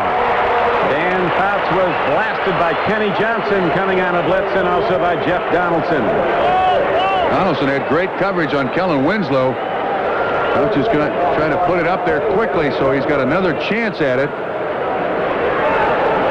They need points. Johnson, the nickelback, came on the blitz and hammered Dan Fouts chest high just as the ball came in. And Donaldson, the man in coverage. Chargers need points of any kind. Chargers also 1 of 7 in third down conversions. No numbers, no statistic. Need more than a field goal. Third and 10. Oilers lining up to blitz and do. Here's a marker down as Fouts is hammered. Dan Fouts is blasted, and he's down at the 25-yard line. That's the second shot he's taken right in the middle of the back, and both times it's been Keith Bostic. First time it happened, the fumble that resulted in a touchdown, I think that's the defense offsides. It is the defense offsides. But Dan Fouts pays. There's 7 seconds left now. See everybody up there cheating at the line of scrimmage. Offside, defense, 5-yard penalty. Repeat the down, third down. There's Bostic, number 25. So they bring in the field goal kicker.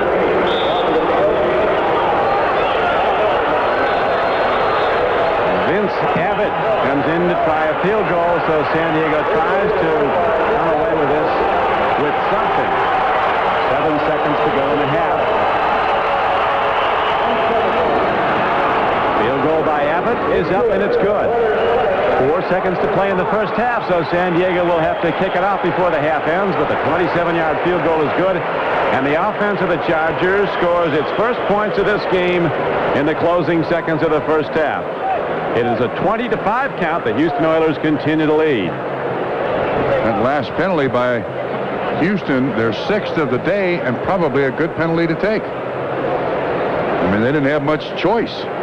Nothing wrong with cheating the line of scrimmage. You can't let them get the pass off. They didn't. You give them the 5 yards, you'll give them the 3 points. Trump, in looking to assess common opponents, they're pointing out that they both played the Colts at Indianapolis. Oilers were destroyed there. Chargers won there. Both played Cleveland at home. Chargers beat the Browns at home.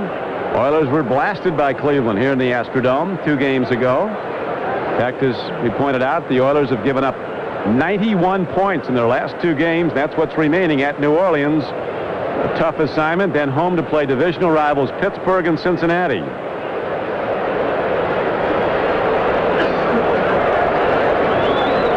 That's the rest of the AFC Central. Houston's problems is that a lot of their losses have come against AFC East teams. New England, Buffalo, Indianapolis. Chargers by an onside kick. 1 second left. We got an offsides penalty, I believe, against San Diego. The point I was making is that Houston can't get in a tie with anybody because in the tiebreaker, they're going to lose. For San Diego, it's a shame that they seem to be wasting an 8-game winning streak. Frustrations breaking loose now as people start to swing. Elvis Patterson was in there.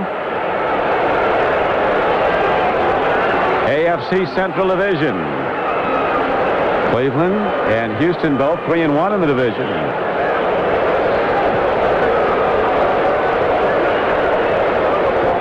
So it'd be an interesting dilemma for the Browns and the Oilers if the games continue as they have. The Oilers and Browns would be tied for the lead and tied in divisional record.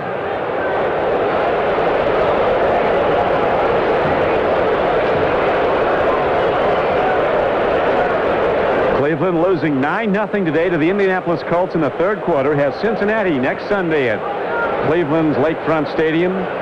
Then 2 tough ones on the road. To the west to play the Raiders, to the Steel City to play Pittsburgh.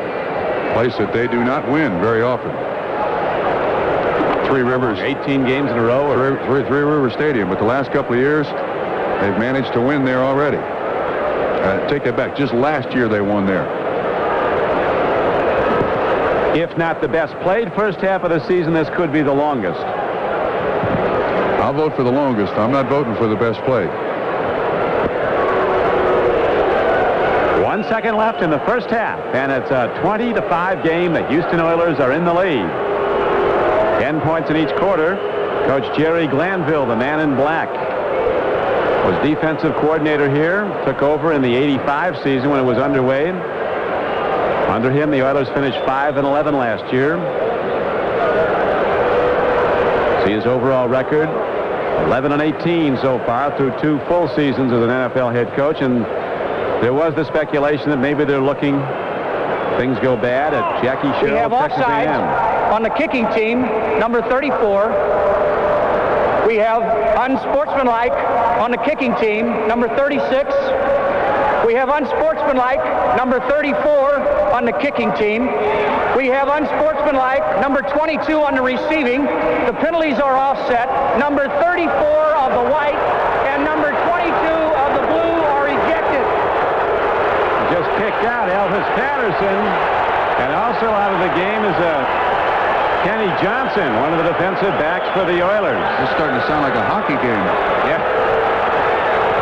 So Elvis Patterson gets a game misconduct. Starting cornerback for San Diego. And Kenny Johnson is out.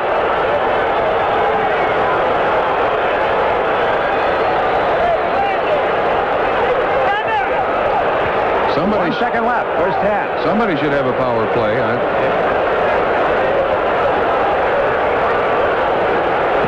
After the play, they all started swinging. Apparently, ruled that Patterson was one of the perpetrators along with Johnson of the Oilers, so they're both gone for this day. Both of those things hurt, and hurt severely.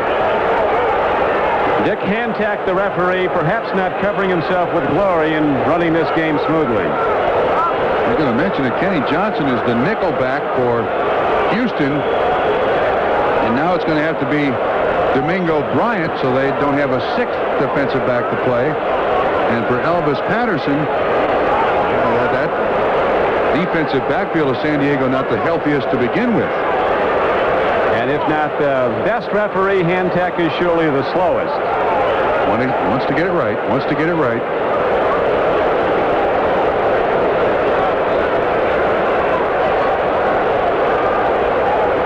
That is not a polka they're doing there, folks. We had an unsportsmanlike on number 34 of the white throwing his helmet to the ground. He will be assessed a 15-yard penalty. We will kick 15 yards further back. They might send him to bed without his dinner for throwing his helmet to the ground. That's about as serious as it gets, isn't it? Also not very smart. That one is a fight going on. Make sure that thing is buckled. It's as bad as I've heard of throwing his helmet to the ground. And there's Kenny Johnson. He's also been ejected. So they back the kickoff up 15 yards.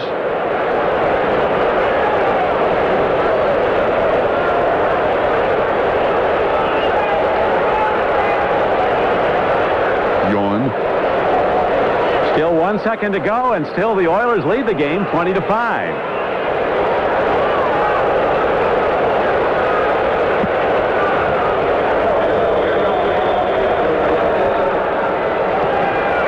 Line drive kickoff that the Oilers will run back. Alan Pinkett turns to the sideline, goes out of bounds, and the first half really does end. The Houston Oilers, with an aggressive attacking defense, got the jump on Fouts and the Chargers early with that blitz and return of the fumble for a touchdown. They go to the locker room holding a commanding 20-5 lead. NFL Lizer, the king of beers. Ball hit downfield. Chargers will get it to open the third quarter. Running it back is Jamie Holland. He takes it across the 25 and out to the 26-yard line. And there the Dan Fouts' offense comes back out. Fouts trotting out, looking to get it going if he can, down 20-5. And Don, it pretty much comes down to this drive. First drive of the second half when San Diego has been totally ineffective on offense, picking up a grand total of 170 yards in the first half. If they don't get something done in this first drive, we're going to see an awful long and awful boring second half. To give you an indication of how long this first half was, the Seattle-Pittsburgh game is now in the fourth quarter. Seattle leading 9-6. Chargers try the run, and there's not much there for Curtis Adams, who is knocked down. Ray Childress got him, number 79. Forsett, defensive end, number 2 player picked in the entire draft when he came out. The Steelers have just gone in front of Seattle, 13-9, and an 11-yard touchdown run by Frank Pollard on the opening play of the fourth quarter. Trying to figure the Seattle club takes some doing also. Dan Fouts, one setback, 3 tight ends, couple of wide receivers looking to throw on 2nd and 10. Downfield it goes, and down with the ball is Chandler with a spectacular catch, but out of bounds when he brought it down. Chargers have insisted upon trying to get those passes completed at the sideline over Patrick Allen, when my choice would be Audrey McMillan. He is replacing Steve Brown and continue to try to throw against the best defensive back that I think the Houston Oilers have. Well, you're not going to get the ball deep on him very often. Patrick Allen has given up only 1 touchdown pass in the last 23 games.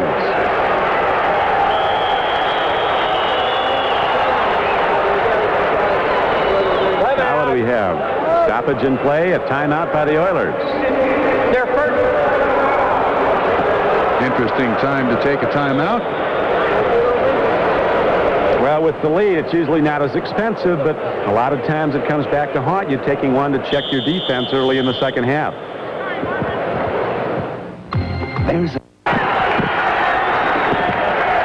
San Diego on 3rd and 7 gets the ball downfield, very nearly intercepted. Fouts against a big rush.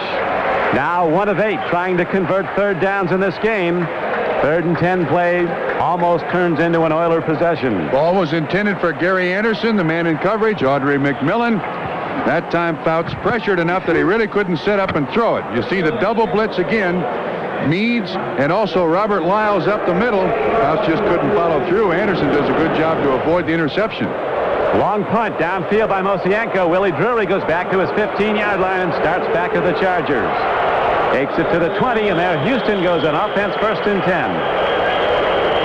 13:51 to play in the third quarter. San Diego, this game is over for San Diego. That last drive. You don't mind if they play the final 2 quarters? No, I don't mind at all. But that last drive was it. Their one chance to get back in this ball game, unless Houston lets them back in the ball game with dumb mistakes.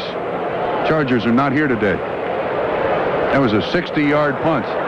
Number 88, ineligible player from the kicking team, was downfield early. 5 yards, re-kick, 4th down. You can see Al Saunders trying to encourage his guys as best they possibly can, but not here. They didn't bring it today.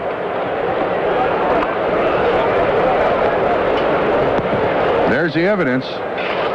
Now you add 3 plays and a punt to the first drive of the second half. This is total futility on the part of the San Diego Chargers. Houston hasn't been much better.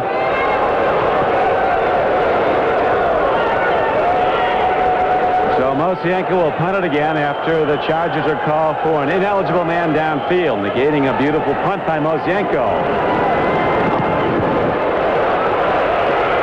Hit downfield, but Drury takes it as 34. Very quick, he's to the 38-yard line. Randy Kirk was down to make the tackle, and so after that 43-yard punt, the Oilers go on offense, 1st down and 10. You see how their production has been on offense. It's not been good, but it's been good enough to put 20 points on the scoreboard and be in total command of this football game. This game turned quickly. If you were with us in the outset, you'll remember that Warren Moon's first pass, a hard-thrown ball over the middle, was picked up by Vincey Glenn of the Chargers. And then almost immediately, Dan Fouts was sacked, lost the ball, and the Oilers returned it for a touchdown. 55 yards. Robert Lyles ran it back. Handoff to Rozier, and there's nothing there. San Diego shuts it down. Keith Baldwin, longtime Cleveland Brown playing in the defensive line of the Chargers, made the stop. I have a feeling for Houston now in the second half, we're going to see a lot of that. Up 20-5. They're going to run the ball as much as they possibly can in this second half to take time off the clock.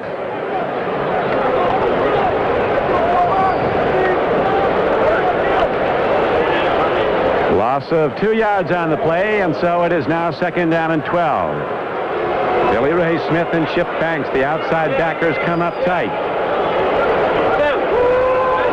Here comes Banks on a blitz, a throw, and is it a catch? Going to be close. They rule incomplete. No catch. Ernest Givens had his hands on it, but they rule it touched the turf.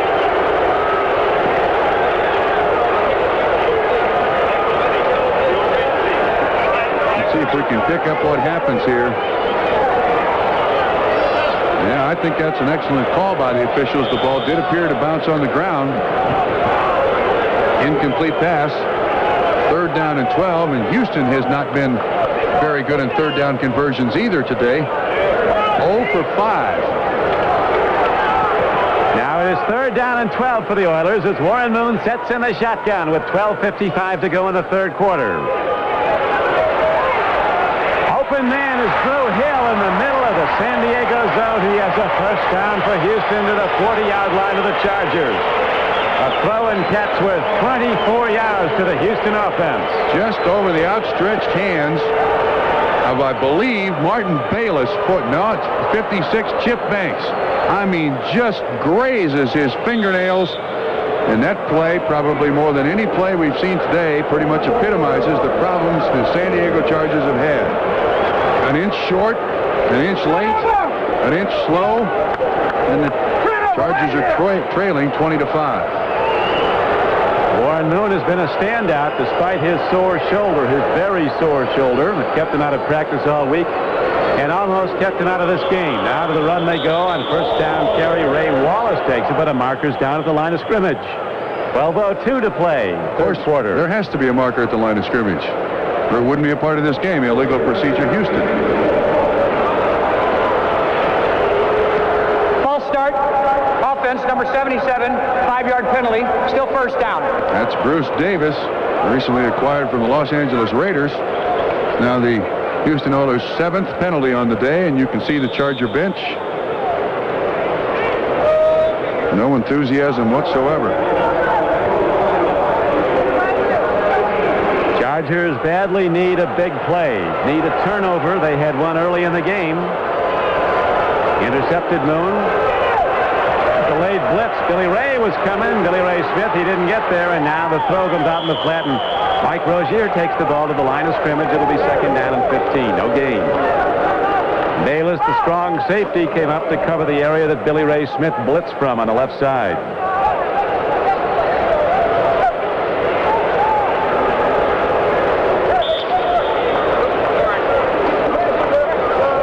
Second down and 15 for the Houston Oilers, who lead the game as they did at the half, 20-5. Scored 10 in the first quarter and 10 more in the second. Houston with 4 wide receivers.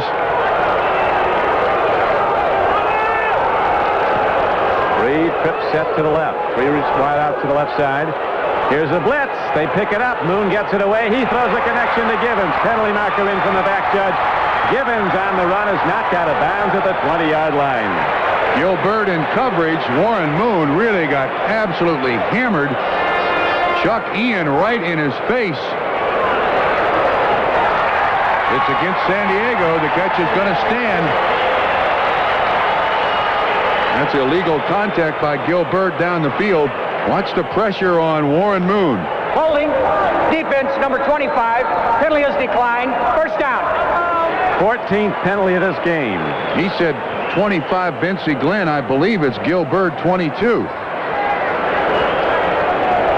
That's the 100th catch of Ernest Givens' career, too.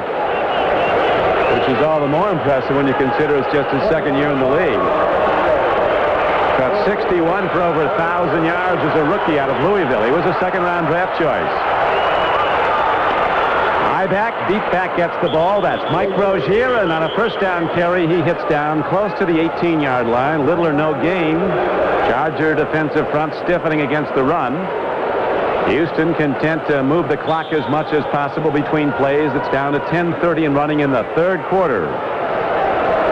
You know, I think if I were Jerry Glanville, I'd find out exactly what I've got in Alonzo Highsmith for the rest of this game. It's pretty much in hand. He's in the backfield with Mike Rozier, and I'd start giving Alonzo Highsmith that ball as much as I could.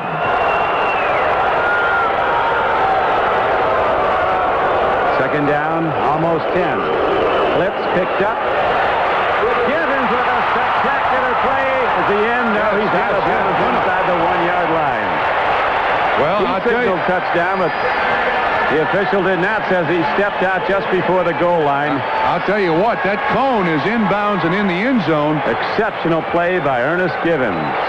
Highsmith does a great job on chip banks. That's the kind of block you want. That's going to give the quarterback a lot of time. Now let's watch this. The orange cone is inbounds and in the end zone. The man in coverage is Danny Walters. Yeah, he's out of bounds. Good call by the official. First and goal, Houston.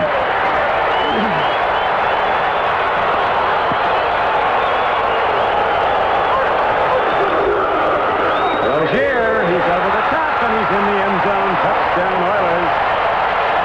And they open up a 26-5 lead. As they're standing and cheering in Houston, something they've not done in a couple of weeks. There's not a lot of them here. When Houston played Cleveland, as you watch there's not much there at all. He's barely touched to score that touchdown. Barely touched. This has got to be extremely disappointing to Al Saunders, who was very encouraged last night. Well, his team played very well today, didn't he? Good week of practice, but they've not had a good game. The Oilers have, and they've opened up a 27-5 lead.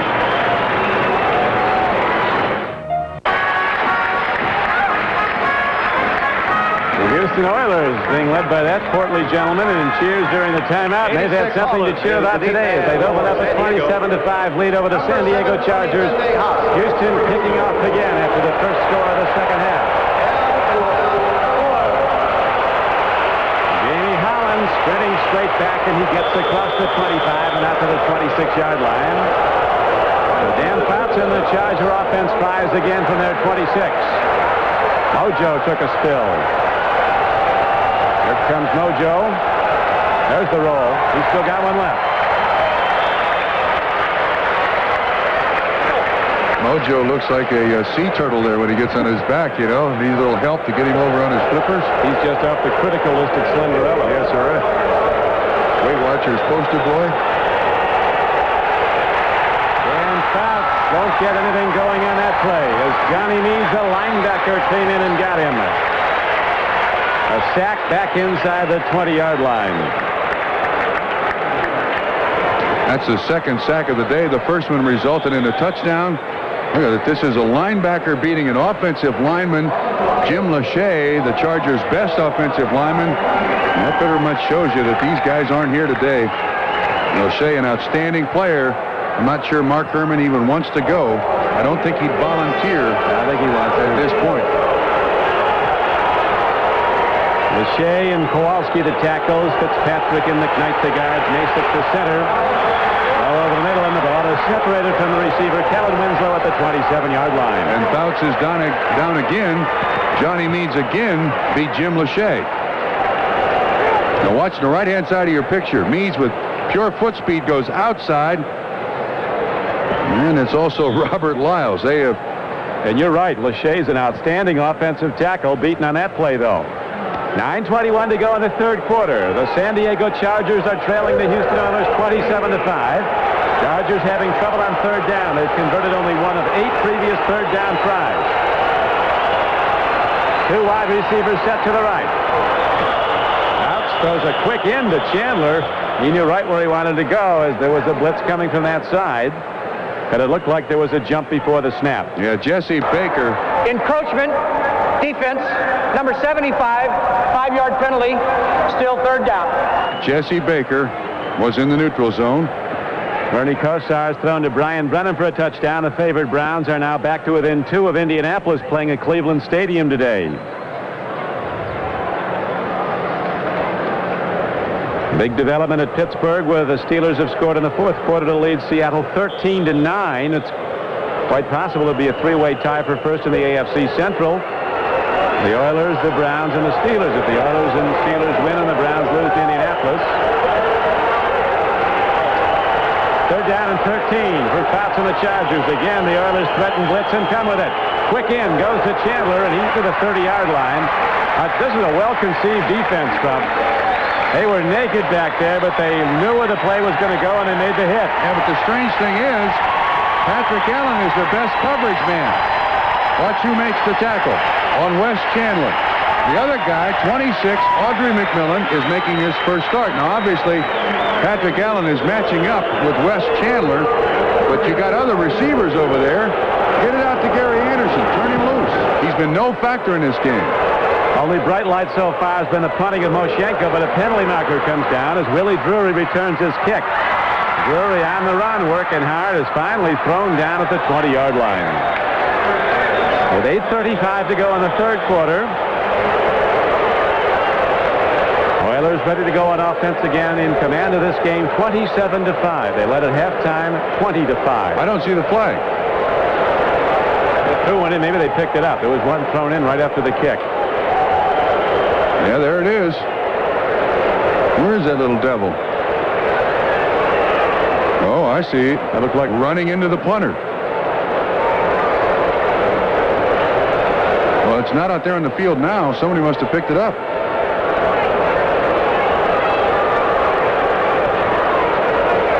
Well, we're going to have a delay to sort it out. We've had one of those.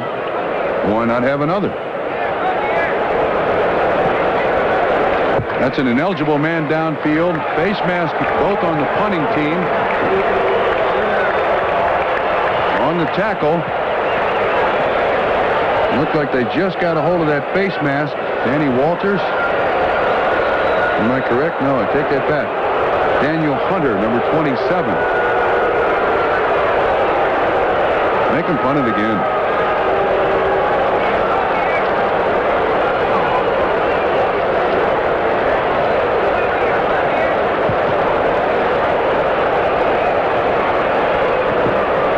The clock is stopped with 8:35 to play as referee Dick Hantak gets in counsel for another official.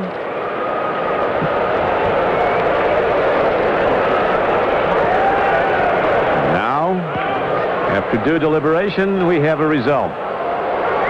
No, we don't. Here's the number second half for the Chargers. 1 of 4 passes completed for 6 yards, minus 1 yard rushing in 2 second half possessions.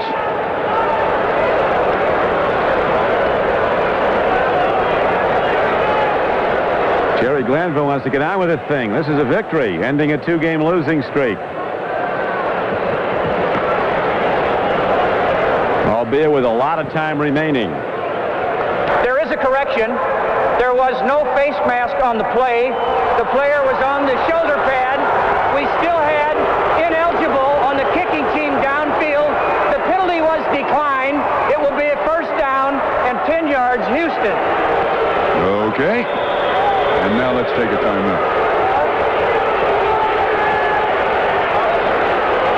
Well, after all that is duly deliberated, there's a break in the action with the Oilers in command. And make them down to that game against Denver in the last game of the season. But they have really put themselves in a tough spot after today. Rozier trying hard. Oiler defense, Oiler offense. Trying to go right at the San Diego Chargers, and big Mike Charles, a nose tackle, who was cut by Miami and Tampa Bay, makes a head-on stop. What? No stoppage of the clock? What's going on here? In a moment. No, it's continuing to run. Late news will follow. I'm joking. I'm joking. I'm not serious. Ah, yes, it is running. Second down and 9 for the Houston Oilers, who lead the game 27-5. Moon and out pattern. The ball is dropped. Alonzo Highsmith coming out of the backfield. Get an idea what kind of personnel they have at Miami of Florida. Of the top 3 players picked in the last draft, 2 were from Miami. Testaverde number 1 and Highsmith number 3. This telecast is presented by authority of the National Football League and is intended for the private use of our audience. Any rebroadcast or other use of this telecast without the express written consent of the Houston Oilers and the National Football League is prohibited. This game is the property of the NFL, of the San Diego Chargers, and the Houston. All rights are reserved. I don't think any one of the 3 would claim it. Right now, Warren Moon drops and fires up the middle, but he's got a little bit less than he needed to hit Haywood Jeffries running a slant pattern. So for one of the rare occasions, it's 3 downs and out for the Houston offense, and San Diego will get it back. Lionel James drops back to take the punt. This has been one bright spot for Houston. Lee Johnson was cut. Jeff Gossett picked up. 47.5-yard average is a big help to your football team. Now see, here's a perfect example. Trailing 27-5, 7:47 to go in the third quarter. Why aren't you rushing the punt?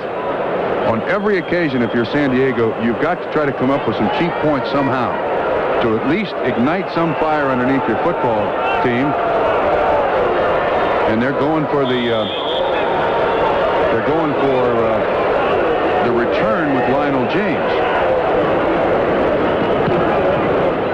Gossett hits it downfield. Lionel James and it's 42. Look at him find a wedge, find a lane, and Lionel James is down to the 40-yard line of San Diego, the leading punt returner in the American Conference, with a very fine return. And now the Chargers send out their offense, but before they're set to go, there's a break in the action with 7:34 to play in the third quarter.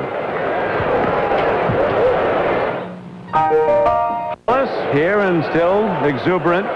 Haven't checked the scoreboard lately because the Oilers are in command 27-5. Don Criqui with Bob Trumpy. 7:34 to play in the third quarter as Dan Fouts drops. Fires to an open Lionel James, and he could be heading in. Lionel James pops it up, and it's recovered at the goal line. Unbelievable. Well, the Chargers almost had the big play they've needed so badly. Instead, it's a big play for the Houston defense as Bostic came up with the ball. Unbelievable.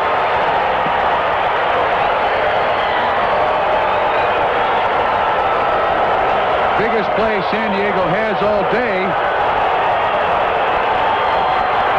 Lionel James is the man who made the catch. And it looked like Johnny Meads, 91, will eventually show up in your picture again.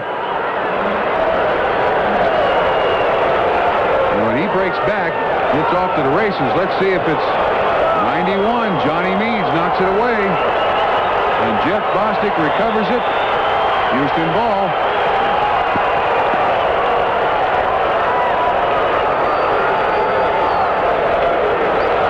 This is a bad joke on San Diego. Their biggest play, and it goes the other way. Now the Oilers will start out 99 yards from the goal line of the Chargers, and they get a good run out across the 5-yard line. From the end zone, watch what happens again is you see Meads just stripping the ball away. And Bostic, who leads the AFC in interceptions with 6, tied for the lead in the NFL with Barry Wilburn of Washington, the man on the spot.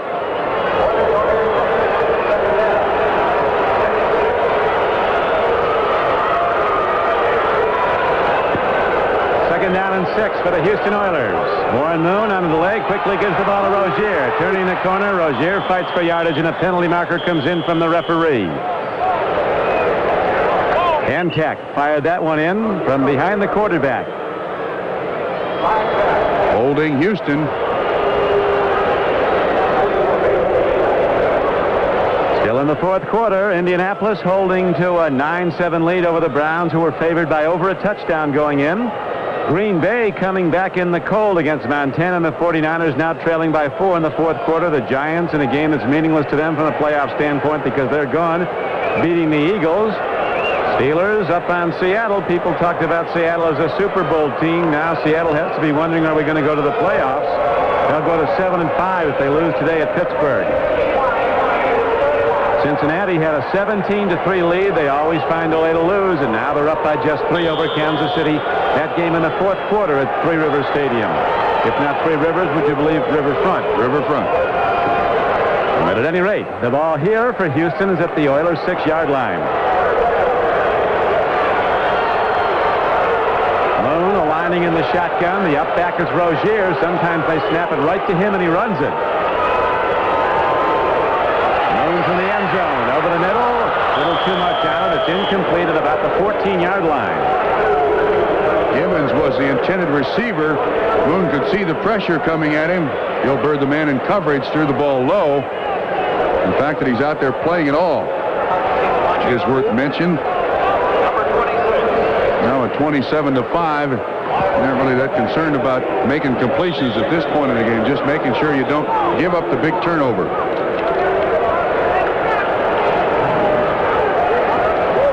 Little Train James is standing at the 50-yard line for San Diego. Gossett ready to punt it. 6:14 to play in the third quarter. 27-5. The Houston Oilers on their home field lead the game.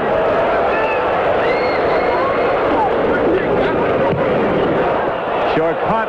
James will bring it back, fielding it on the run. Inside the 40, inside the 35, and he's down to the 33-yard line. Walter Johnson was down to make the play for the Houston Oilers, covering on the kick team. 37-yard punt. So Dan Fouts and the Charger offense, which much of the day has been trying to hit passes to the flank with no success, they seem to get their best gains over the middle. See if they go back there. Wes Chandler is wide to the left. Two wide receivers down on the right side. Fouts letting it go deep. Man is there, screening him away. Here's a penalty marker. It'll be first and goal for San Diego. It is ruled the defensive back screened the receiver, Jamie Holland, away from the ball. Audrey McMillan, the man in coverage. San Diego should have been testing this young man at the beginning of the ball game.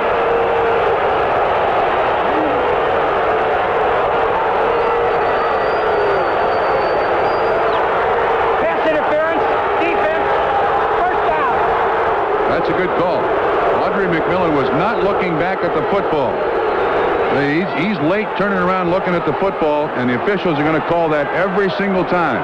If both are trying for the football, they'll let that contact go. McMillan played right here in Houston for the University of Houston Cougars as he was a collegiate quarterback. Now 9 penalties on Houston. Power set for the Chargers. All the tight ends are in, running with the ball, and there's a marker down as Curtis Adams hits down to the goal line. But a legal motion is signaled against San Diego, so they'll be set back to their 6-yard line. San Diego's had 5 or 6 illegal motion penalties today. They are a team that uses a great deal of motion. Illegal motion, offense number 43, 5-yard penalty, repeat the down, first down. That was on Tim Spencer, the running back. That's 7 penalties now on San Diego. So they bring out that set of offensive players and bring in their passing set.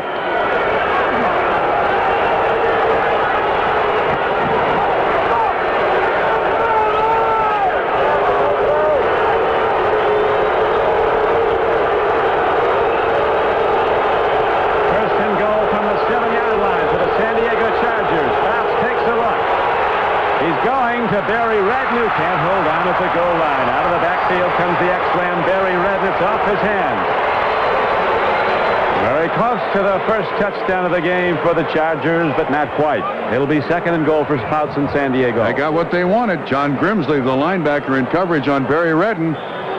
Bounced right through his hands. And you see Redden, number 20, right there at the bottom left-hand corner of your screen. This ball should be caught.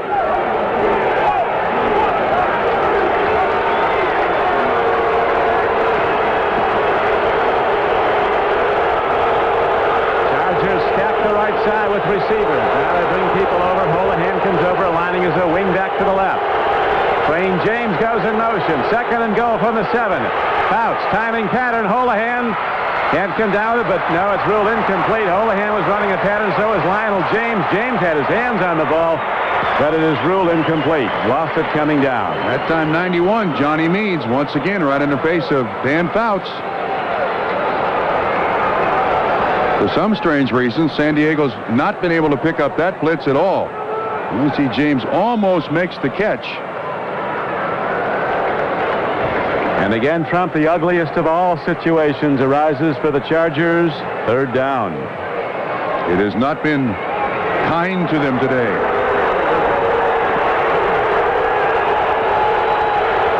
One of 9 for San Diego to this point, Don. 1 of 9. Here's a throw and a catch, and down to the goal line goes Kellen Winslow, and he's in for a touchdown.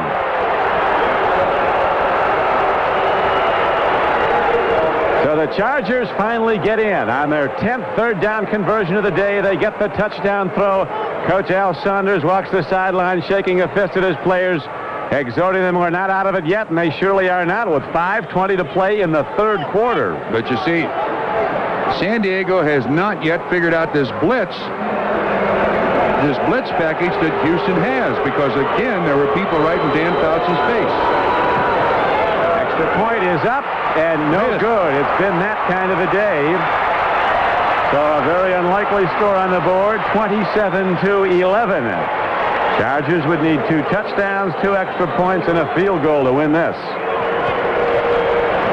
27-11. Now watch again on this touchdown pass to Kellen Winslow. The pressure has been on Dan Fouts all day. San Diego's not figured out a way to pick everybody up. 27 this time is right in his face. Tony Newsome. There's been somebody free on Dan Fouts on almost every pass that he's thrown. Upset in, Trump, from Three River Stadium in Pittsburgh, Pennsylvania. The Steelers, coming from behind in the fourth quarter, have defeated the Seattle Seahawks 13-9. So the Steelers go to 7-5 and could have a share of first place in the AFC Central at the end of the day. They will next be going to San Diego Jack Murphy Stadium next Sunday to play these Chargers. Seattle goes to 7-5 with a second consecutive loss. And of course, that certainly helps San Diego's chances with a loss by Seattle. 3 plays, 34 yards, 6-yard touchdown pass from Fouts to Winslow.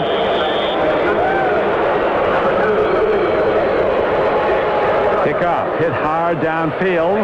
Running it back is Alan Pinkett.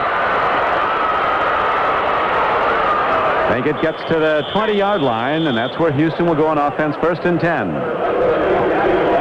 Most of these games coming close to conclusion now. Indianapolis still holding to that 2-point lead over the Browns at Cleveland. Next panel. Pittsburgh, a victor over Seattle. Washington in command of the Cardinals. It was close early in Atlanta. En route to perhaps a 3rd win over the Dallas Cowboys. 5:10 to go in the 3rd quarter here at the Houston Astrodome. Oilers set to go. Wide right, Drew Hill. Wide left, Ernest Givens.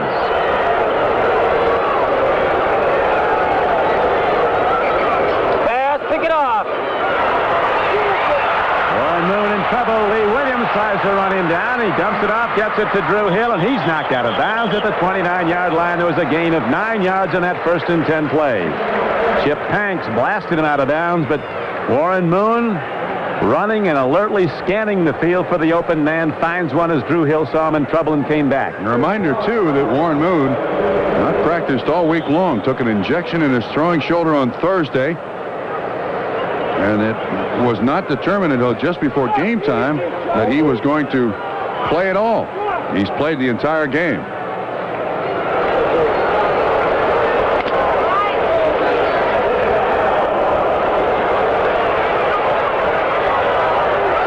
And less than a yard for the Houston Oilers from their 29. High back. Rozier hit in the backfield. Nice play by Keith Baldwin, who shot the gap from the right defensive end. Gain will be very close to a 1st down. Let's see if the spot gives it to him. Now they're ruling just short. 3rd and inches.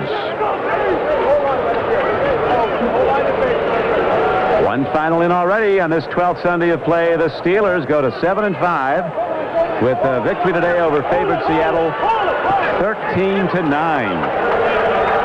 Oilers having trouble on 3rd down also. 1 of 8. Moon, bad shoulder and all, puts his head down, and behind his center, Jay Pennison. He takes it ahead for an Oiler first down out to the 32-yard line.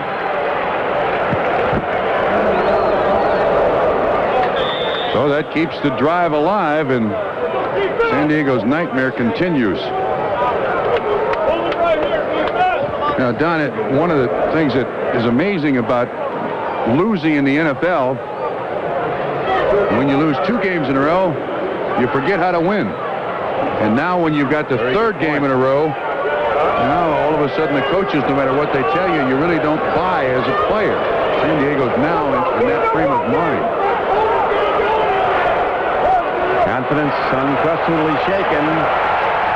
They're beaten and badly for a 3rd straight week. To the run they go. Joe Phillips makes the stop on rookie Alonzo Highsmith. He was born in Canada. His dad was a top player in the Canadian Football League. Parents American citizens. Grew up in Miami, Florida. Went to Columbus High School, where he starred in a team that just missed winning the state championship with Don Shula's son. Mike Shula was the quarterback. On to an All-American career at Miami of Florida. Alonzo Highsmith. Now it's 2nd down and 2 for the Oilers.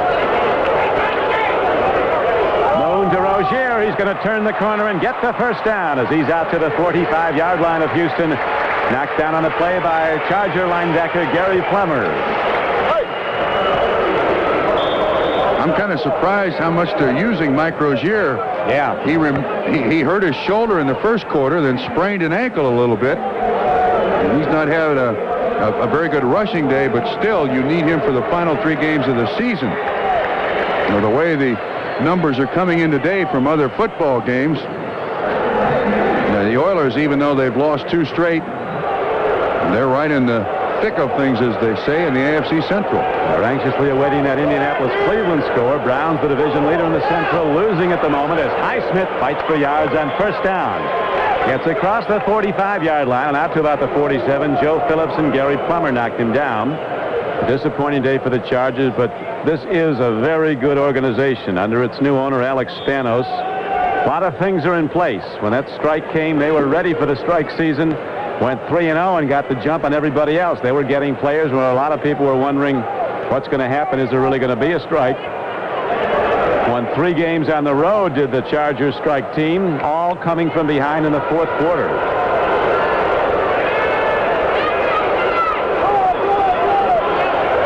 Slam bang football right at the Charger defense. Goes running back Mike Rozier of Houston on a 2nd and 7 play. He got only a yard to bring up 3rd down and 6. Now what Al Saunders has to do is he has to somehow convince his football team that they're not as bad as they played today. That's going to be a tough sell, I understand that, but they still have that final game of the season against Denver, and that's at Denver. They have Pittsburgh at home, they have Indianapolis at home, and then they go to Denver. And with an 8-4 record, that's still very respectable, and they still got a shot at the playoffs because the AFC East is beating each other up. On the run goes Moon. A penalty marker goes down as he guns the ball downfield, but incomplete to Ernest Givens, who is at the 35-yard line. So Warren Moon, bad shoulder and all, running to the tough side, the left side for a right-arm thrower, guns it downfield, 35 yards on a line. It's going to be holding on Houston. Offense, number 63, penalty is declined, 4th down. They got Mike Munchak on the hold when Warren Moon rolled out. All of a sudden, the defensive lineman was loose on him, and knowing the physical condition of Warren Moon, Munchak tackled him. Not a bad choice. Charger offense started to move the ball the last 2 times it's had possession, scoring the last time. We still have the whole 4th quarter to play and more. 43 seconds remain in the 3rd quarter. Gossett ready to punt the ball for the Oilers. Lionel James, number 26, standing there waiting for it for San Diego.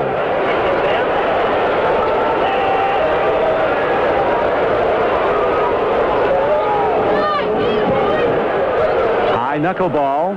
James will run it back from his 14. Stutter step, quick move upfield, and Lionel James turns the corner. Blocking's clean, no penalty markers, and the leading punt returner in the American Conference breaks another one on the return. An 18-yard return of a 36-yard punt. Fouts in the Charger offense coming out again with 30 seconds to play in quarter number 3. Dan Fouts back at quarterback. He has taken a real beating today. And I think it changed Dan Fouts' mind about this football game after that first sack resulted in a touchdown. He's a very courageous player, but when you lose confidence in your offensive line to protect you, especially early, it affects you the rest of the game. Fouts is 16 of 32 for 187 yards. Remember, his last throw was to Winslow for the touchdown. Throw and a catch. Right flank. Wes Chandler going for the ball, and he comes down with it very close to a first down. A 9-yard gain on the play. Now, if they'd have done that in the first quarter, matching Wes Chandler on Audrey McMillan, the scoreboard would read a lot different in my estimation. McMillan is the one that has no experience. Another sack. The ball back at the 31-yard line. Houston football. Johnny Meads again. He was the guy who was there.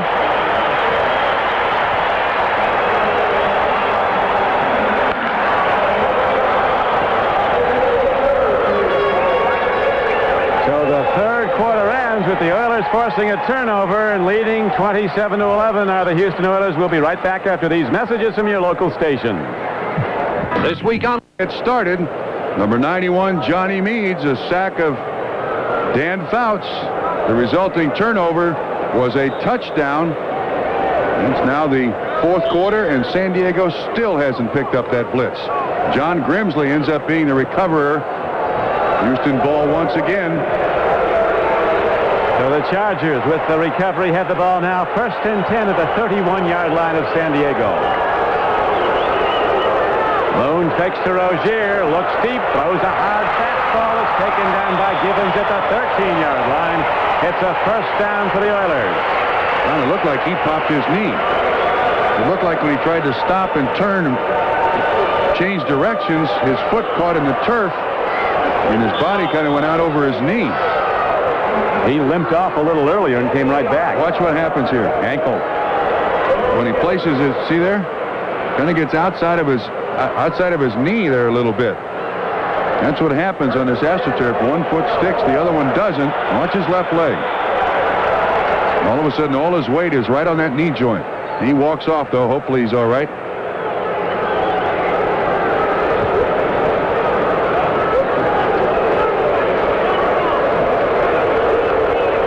It's good for an 18-yard gain for the Houston Oilers, and now they have the ball at the 13-yard line of San Diego. Moon, as they pick up the blitz. Rozier picked up Billy Ray Smith. Stopped him right in the pads and kept him off the quarterback. Lee Williams, though, got the heat on. Almost intercepted that ball, went right into his hands. There's Ernest Givens being examined on the sideline by the team physicians. Ernest Givens was a top high school baseball player in Tampa, Florida. His dad was in the Cleveland Indian organization as a player for some years. But after one game, he had to make a choice in college. He was going to play baseball or football. He was struck out twice on 6 pitches against a kid named Dwight Gooden. So he decided on football. Good choice. A few guys have struck out twice on 6 pitches against Dwight Gooden. Highsmith turns the corner. Alonzo Highsmith, running hard, is down close to the 5-yard line on a 2nd and 10 play. He got it on 8. Thomas Benson saved the touchdown, knocking him out of bounds. Highsmith getting his biggest production to date, 8 carries, 32 yards.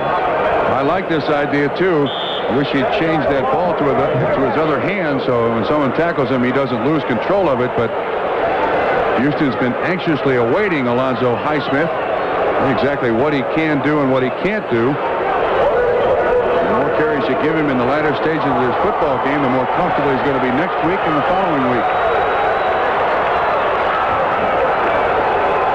Third down and 4 for the first down. Third down and 6 for the Oilers touchdown. They lead the game 27-11.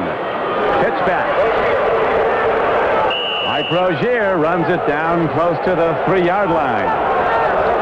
Oilers now 2 of 11 in third down conversions. They didn't make that one. You go for the field goal. There's no... Absolutely you do. That means your opposition has to score 3 touchdowns to beat you. And I don't know what these people are cheering for here. I don't believe this, but it looks like they're going to go for it. There's a Houston Oiler down. It's Rozier again. He's had a tough day, Mike Rozier. He's played a fine game, running and blocking. Now it's his right knee that apparently is ailing him. There's not enough tape for this kid for all the injuries he's got. So Mike Rozier is attended to. There's a break here at Houston. Back at the Astrodome in Houston, Texas. The Oilers have 4th down coming up. They're in command of the game. Are the Houston Oilers 27-11 in the 4th quarter. I don't believe this, but it appears that they're going to go for it. Warren Moon is still in there. Zendejas has not taken the field. Well,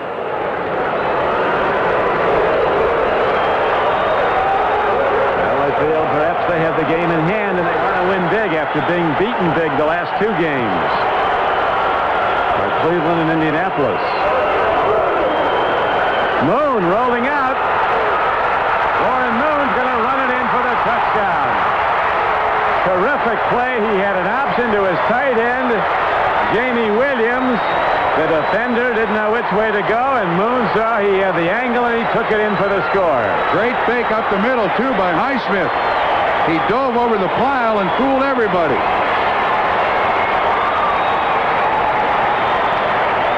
(33-11) the score. So there's a whole new ball game in the AFC Central. At day's end, there will be a 3-way tie for first place.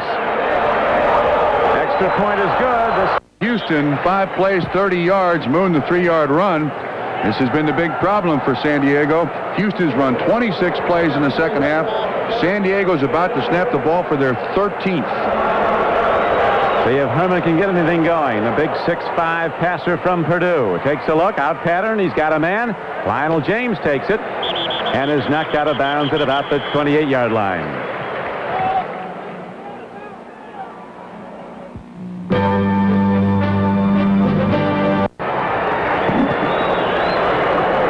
Mark Herman just was a bit long on a pass attempt downfield, and that will bring up 3rd down and 7. This is what happened a moment ago. Chargers going with their hurry-up offense, and they're going to have to keep employing that for the final 12 minutes and 40 seconds. But this game was over long ago. Now 3rd down, and San Diego is 2 for 10 in 3rd down conversions today. 33-11. Houston leads. Here's an over-the-middle pass to Chandler. He turns upfield. He's not going to get there. Chandler, seeing nothing to his right, cuts to the left, and then he's knocked down, cutting back yet again. He is going to be short, and Chargers have to go for it, keeping their offense out with 12:25 to play, and they're down 33-11. Now they have no choice. Ken Fouts on the sideline. Not a good day, but he was hammered today. Hammered severely. The Houston Oilers only got 3 sacks, but 2 of them resulted in fumbles. 1 of those fumbles returned for a touchdown. 4th down. Oilers look like they're going to give them the 1st down, leaving early. Somebody from right in the middle. Like linebacker Al Smith was one guy that busted through. False start. Offense number 70. 5-yard penalty. They threw them offside. Fitzpatrick, the huge offensive guard. So now they have to punt the ball. The number 1 draft choice last year out of Southern California, James Fitzpatrick. Once you put that hand down on the ground, you can't move if you're an offensive lineman. 8 penalties against the Chargers today for 75 yards. So now they send Moshenko out to punt the ball. A real stand-up punter. Born in West Germany, Moshenko left foots the ball and rockets it downfield. Backpedaling and fair catching the ball. Willie Drury all the way back at his 16-yard line as the Oiler offense comes out, presumably to run the ball, although as you've mentioned during the timeout from, One of the tiebreakers is how many points you score. They might try to keep running it up. You may be right. Quarterback, and you certainly have to salute the play of Warren Moon. He was advised that he could have a career-ending injury if he re-injured his shoulder anymore today. The game was a must-win for his team. He went out there and played admirably. Brent Peace is now in. He was the replacement quarterback that played so very well for the Houston Oilers. A good player, looking for Montana. 6'1", 200. First down, they go to the run. Up the middle go the Oilers. Taking on a first down play is Mike Rozier. Good to see Mike back in the game after they know that's Alan Pinkett who's in the game. Rozier went out with an injury. He's been in and out. And now Pinkett will probably spell him the rest of the way with 11 minutes and 33 seconds to play in the game. Stay in bounds. Don't get anywhere close to the sideline. Try to gain as much ground as you can and then protect the football. The finals. 49ers, as you see, beat Green Bay. Steelers upset Seattle today at Three Rivers Stadium, throwing this division into a three-way tie. Atlanta beat the Cowboys. Alan Pinkett running up the middle of the field, gets across the 35-yard line after the 36. First down for the Oilers. This has been a total failure on the part of the San Diego Chargers. Some of the late starting games, including the doubleheader game that many of you will be seeing, the Patriots and the Broncos at Denver. Others will be seeing the Bills and the Raiders do battle at the Coliseum in Los Angeles. New Orleans, a hot club, looking for its 9th win of the year today. They may be at halftime before we finish this one. We still have over 10 minutes to play. Oilers with the game in hand, leading 33-11. Pinkett. Penalty marker comes in from the umpire, which usually signifies an offensive holding. You're right. Offensive holding. Holding. Offense, number 72. 10-yard penalty. Repeat the down. First down. This has been not your prettiest game if you're going to make a time capsule. You want to put a football game in it. I don't think you want to put this one in it. That is now the 19th penalty called on both teams today. And another player injured. Trainer's out attending to Vincie Glenn, the defensive back from the San Diego Chargers.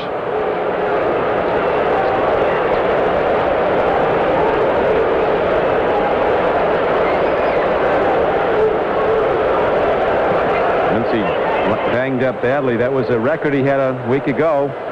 John Elway got burned early. Vincie Glenn intercepted Warren Moon's first pass today. That's right. So if you're Al Saunders next week, you say, look, if it comes to you, let it drop. That's Mike Rozier on the sideline there. Ice on the ankle, ice on the shoulder. That Warriors' day is over, but he performed well again for the Houston Oilers. Here's another penalty marker, Dan. These guys won't quit. That's 20 penalties. Illegal motion is called on Houston.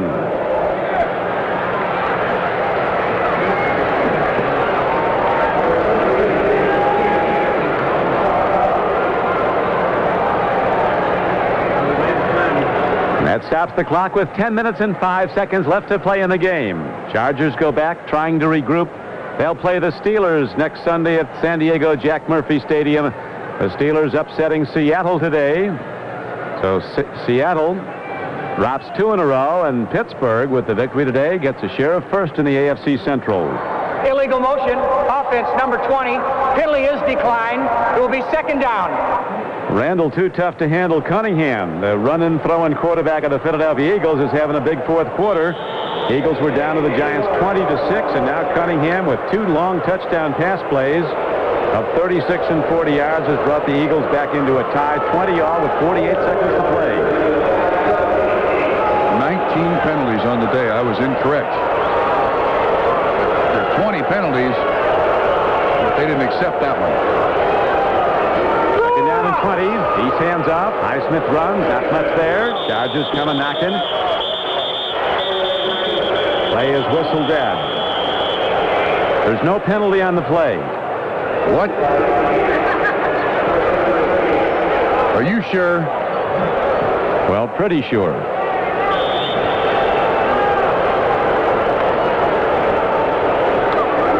this game has all the appearances of a replacement game. You know that? I hate to say that because we saw some good ones, but we also saw some bad ones. As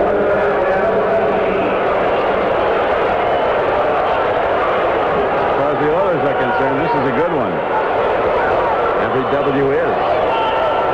Peace from the shotgun. Stands in. They give him time. Here's a penalty marker as he throws a completion to another first-year player, Haywood Jeffries. It'll be good for a first down if it goes. Gain of 22 yards on the play. Chances are it won't go.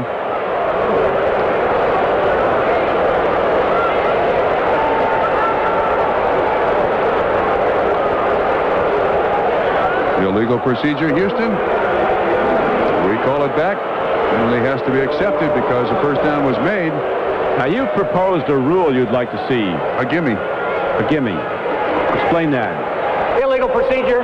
Offense number 74, 5-yard penalty. Repeat the down. Third down. A gimme's like a gimme in golf. You know, this one's in the leather. Yeah. So we'll give you the rest of this one. You know, whoever wants to go out there, have the captains meet at midfield and just say, look, it's a gimme. We'll see you next year. Go on from there. You don't want to get somebody maimed, injured. I mean, you may interrupt someone from a nap here in the Astrodome. That's the price you might have to pay, but that's the problem with booing. Makes the team being booed feel bad. It wakes up those who dozed off. Here's a throw and a drop. Ernest Givens looking to run before he had the ball, and so the Chargers will get it back on a Houston punt with 8:20 to go in the game.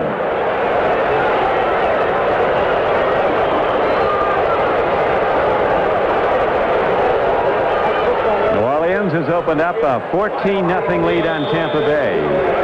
New Orleans could be in San Diego in January the way they're playing. Excellent football team. Jim Moore is coach of the year in the NFL. Philadelphia and the Giants have gone to overtime, finishing regulation tied at 20-20. Now the punt downfield by Gossett hit high. Lionel James will run it back. He bobbles the ball and dives across the 35 out to the 37-yard line where the Chargers try again. They've got one offensive touchdown today. That's the short throw from Dan Fouts to Kellen Winslow. Other points on a field goal and a safety. Houston gets a look at those New Orleans Saints next week, and NBC Sports will be there for many parts of the country, particularly in this area, the Southwest. The Oilers go into the Superdome to play the New Orleans Saints, a team that is going to be 9-3 at day's end. Here's a throw and a catch. Gary Anderson gets the ball. He's ahead for a big gainer, his first of the day, down to the 41-yard line of Houston. Again, trying to exploit Audrey McMillan, something that the Chargers couldn't do in the first three quarters. That's a 21-yard catch and run. First down throw. Herman fires again. Good timing pattern and a good connection as the tackle is made at the 26-yard line and the clock continues to run. Wes Chandler on the receiving end, Patrick Allen on the coverage. And they go right back to the line of scrimmage. The officials now doing the best they possibly can to get this one over and in the books. Downfield throw. Herman looking sharp as he makes the connection to Wes Chandler down inside the 10-yard line. It'll be first and goal for San Diego. Now, Houston is going with the prevent defense here. They're allowing those receptions in front of them. They're not playing a normal defense. They don't mind if San Diego gets the ball in the end zone. Robert Lyles. Fourth sack of the day for the Houston Oilers. Robert Lyles had his biggest moment of this game, not on that sack, but on a fumble pickup and return for a touchdown early in the game when they smashed Fouts on a blitz. Good coverage by Houston. You see they're still coming with a blitz. There's 91 Johnny Means and Lyles from the outside. They get him down, go right back to the line of scrimmage. Barry Redden gets the swing pass and takes it inside the 25-yard line, down to about the 23. Doug Smith came up and made the play. The L.A. Raiders have gone in front of the Buffalo Bills 7-0. Mark Wilson has just thrown a 14-yard scoring pass to Bo Jackson. Now we got an Oiler down, Doug Smith, nose tackle. A field goal by Nick Lowry of Kansas City at the final gun has tied the game with Cincinnati. So they're going to overtime, as are the Giants and the Eagles. Well, Cincinnati can't win them in 4 quarters. Maybe they can win them in 5.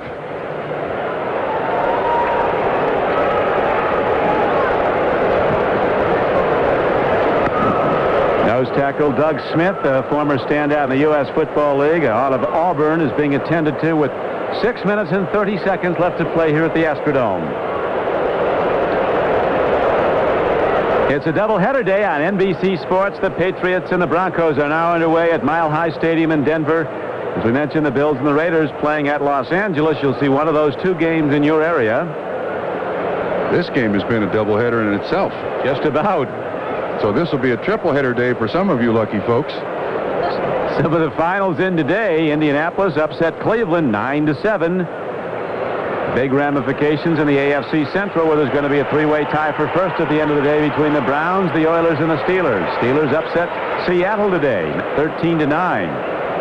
San Francisco goes to 10-2 with a 23-12 win at Green Bay. You see the imbalance there by the San Diego Chargers has pretty much been a problem they've faced all year long. The rushes to the passes. That's one of the things that Al Saunders wanted to fix this season. And of course, when you're down 27-11 or 27-5, you don't have doesn't look very smart to run it. You got to throw it. Over the middle, and it's tipped away. Chandler was open, turning in front of the defensive back, ready to receive the ball, and then jumping up to tip it away was the strong safety Keith Bostic, who's had a big day. So it's 4th and goal once again from the 23. Charger coaches want to see their full offense the rest of the way. There's a good possibility you would think that maybe Herman will be in there to start next Sunday against the Steelers. Tough choice. I don't think Dan Fouts was protected particularly well. He was not. Neither one of these quarterbacks is very mobile. Therefore, the pass protection has got to be very good every week. Little Train James with the heart of a lion, stretching out into the defense, paying the price, and he's down to the 5-yard line. But Houston will take over. What a play. Yep, 4th down play, but it was short, even though it was a 19-yard gain. Domingo Bryant there to make the tackle. James, for a little guy, is not afraid to throw his body to the wind. And Houston takes over, 6:10 left. Chargers have 3 timeouts left.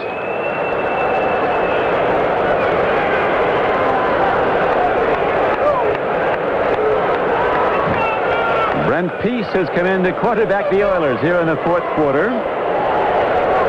You would think his instructions would be go to Pinkett, go to Highsmith, run the ball. So he'd probably drop 8 yards in the end zone and throw it 60 yards. Sure, why not? Pinkett and Ray Wallace are the running backs for Houston. 1st and 10, Oilers. They lead 33-11 with 6:10 to play. Alan Pinkett running hard into the Charger defense, and he gets out to the 5-yard line, a gain of only about 2 yards. Thomas Benson made the tackle. Oilers huddling at their leisure in the end zone, letting that clock run. 5:50 to play. This game has now gone 3 hours and 21 minutes. Without overtime, 3 hours and 21 minutes. Our producer Kenneth Edmondson pointing out that the Oilers have had one game this year that went 3 hours and 44 minutes, November 1st. Pitch back Pinkett. Very quick, and he's out to the 10-yard line. Alan Pinkett out of the state of Virginia. Started as a first-year player at Notre Dame, and of all the great runners they've had over the years, he amassed more yards during his career than any player back in the history of Fighting Irish football. Speaking of Notre Dame, congratulations to Tim Brown. Winning the Heisman, the 53rd Heisman. Wasn't he the 7th Notre Damer to win it? Yes, he was. Who started the rumor that Don McPherson was making a late charge? That was a landslide for Tim Brown, was it not? The Heisman voting is usually over in October. Alan Pinkett busts a beauty on 3rd down and 3. He breaks through the Charger defense and gets out to the 24-yard line where Chip Banks knocked him down. The numbers of this particular game for both sides are not good. Pinkett now 9 carries, 40 yards. Rozier had 16 for 32. Highsmith 9 for 32. The biggest winner was the penalties today. They were probably the most yards amassed. Now 10 carries, 54 yards for Pinkett. Don't say penalty. I take it Don't back. say it. I take it back. 1st and 10 for the Houston Oilers now, as with the rookie quarterback Brent Peace running the offense. The handoff goes to Wallace, and he takes it across the 25. 1st down carries good for a couple of yards. He was knocked down by linebacker Chip Banks of San Diego. The San Diego bench does not look like a happy bunch. Win 8 straight football games, lose 3 in a row. Still stand 8-4 after 12 weeks. Yes, they do. They are still squarely in the race in the AFC West. Depending on what the Broncos do today, San Diego, even with the 3 straight losses, could have the best record in the American Conference. Isn't that something? Thank you, replacement team at 3-0. If the Broncos win today, they would go to 8-3-1 and be a half game up on San Diego. Final score, the Washington Redskins, who trailed in the game, have come back and beaten St. Louis going away 34-17. Washington, with that victory, wins the NFC Eastern Division title. So the Redskins assured a playoff spot. Now 9-3 with still 3 games to play, and of course they'll have the week off. A long row when you make it as a wild card. One team has gone the distance doing that. That was the Raiders back in 1980. Chances are you're always on the road. You will be after the first wild card game. You can't play at home after that. Highsmith takes a hard shot. Hitting him was inside linebacker Thomas Benson with 2:25 to play. Now to NFL Live and Bob Costas. Bob? All right, Don, on the free game Track. After that rout of Seattle Monday night, they might be formidable the rest of the way. Though it won't be a playoff team, but they might have a lot to say about who else is. Well, they got Bo Jackson kicked into gear there. Can he play or what? All the jokes about Bo stop when he gets that pig under his arm. Yeah, that's Brian Bosworth about Bo Jackson. Parked him in the end zone in the Kingdome last Monday evening. It was a picture setting. The Heisman Trophy winner running hell-bent for the end zone with the ball under his arm. The much-talked-about linebackers squaring up and meeting him head-on. They both went into the end zone with Mr. Jackson getting his second TD. Yeah, all of a sudden, that haircut of Brian Bosworth didn't quite hold the character it might have before that missed tackle. Well, the book on Bosworth so far is he's been okay. He's not close to the play of Shane Conlon, the rookie from Penn State, who's an inside linebacker of Buffalo, who was also picked in the first round. Well, of course, Conlon had a training camp. Bosworth did not. Well, Cornelius Bennett is better than both of them. He's the season half over. Kick downfield. Lionel James takes it for the Chargers. Drives out to the 37-yard line with 2:12 to play. Mark Herman brings out the San Diego offense. Seems like these two teams have run on and off the field a million times this afternoon. 47-yard punt, a 10-yard return. Lots of changes of possession. Last week at Indianapolis, when the Colts were beaten bad, the Colts beat the Oilers badly. Houston had 14 possessions and only punted once, but they kept turning the ball over. Had over 450 yards offense. Today they've cut down on the turnovers and they've run the ball and particularly have played very spirited defense. A 3-hour and 30-minute marathon and still 2 minutes to play. Game delayed time and again by penalties. 20 of them have been called. The Chargers report card. About 16-33, 1 touchdown. Chandler, the big receiver, 9 catches, 118 yards. James with his 6 catches, not a factor until late. The lack of rushing, I think, is the one thing that hurts San Diego week in and week out. And, of course, the turnovers, that's the thing that really hurts San Diego the most. Chargers want to get as much offense as they can. They still are a playoff contender, and now the swing pass goes to Spencer as he comes inside and is knocked down at about the 41-yard line. It'll keep the clock running. Audrey McMillan knocks him out, knocks him to the ground. He does stay in bounds. That's a 15-yard pickup. We're talking about them wanting to get as much offense. They want to get as sharp as they can. Make big plays. There's more games to play, and right now Herman gets time, fires over the middle to Spencer again, and he's knocked down at the 33-yard line. First and 10 play is good for 7 yards. Here's the Oilers report card. Warren Moon, who did not practice all week long, didn't throw until pregame warm-up after having his shoulder injected. The numbers not spectacular. Gibbons 5 catches for 93 yards, certainly impressive, but the defense and the turnovers were the big factor for Houston today. Throwing a completion to Chandler. He's down to the 12-yard line. 95. Personal foul on 95, I believe he said. That's William Fuller. Yep. That'll go against the Oilers. He added on to the end of the completion.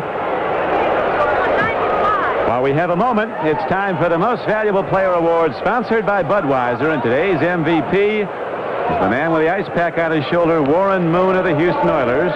Budweiser will make a contribution to the United Way on behalf of all the MVPs selected in today's game. Terrific job done by a very courageous guy, Warren Moon, who wasn't supposed to play but knew how much his team needed this game. And he was there almost for the duration. They finally took him out in the fourth quarter when it was well in hand. That may be the psychological lift that Houston needed, just that much. So they'd lost 2 games in a row. And I imagine there were a lot of skeptics on this football team had not Warren Moon started as to their chances with either Brent Peace or Cody Carlson. Well, Warren Moon removed that bit of consideration. What a very courageous game. Ball on the order, 5. 1:04 to play. After the personal foul call against William Fuller, the Chargers line up first and goal at the 6. That won't go, though. A blitz isn't picked up again. This time coming on the blitz was Tony Newsom.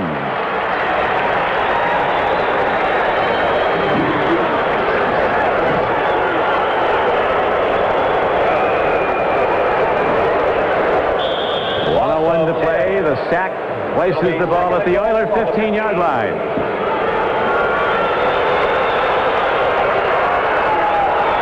Timing pattern by Herman, but it was timed only to hit the AstroTurf. The receiver was running an in pattern. Well, the AstroTurf was open. That was a weird-looking play. No marker, though. 49 seconds left. And not a moment too soon. Oh, this is going to be a long trip back for San Diego. This team is going to hate watching the tape of this game. There was very little to be encouraged about. About 3 hours and 10 minutes. Swing pass. Nicely done. Spencer has the ball. Spinning inside. He gets to the 9-yard line. That was a 3rd down and goal play from the 15, so it'll leave 4th down and goal now from the 9. Clock is still running. Chargers have timeouts left, and Mark Herman takes it. With 30 seconds left to play. Take a stab. Who do you think will be in Super Bowl 22 at San Diego Jack Murphy Stadium? I like San Francisco. No, take that back.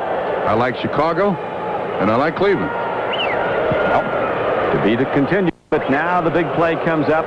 They're out of the game, but they want to get points up and get this offense clicking. Once the highest-powered offensive group in the NFL, the Chargers in the recent games have fallen on hard times. Herman's in a quarterback now. Oilers ready to blitz him on 4th down and goal from the 9.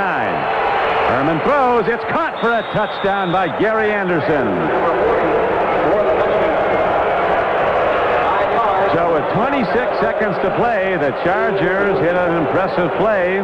Too little too late, but it is a score. It's 33-17 with the extra point coming up. Patrick Allen was the man in coverage. That's the 2nd TD he's allowed now this season. He had a string of 22 straight games where nobody caught a touchdown pass in front of him, over him, around him. Gary Anderson finally in the end zone.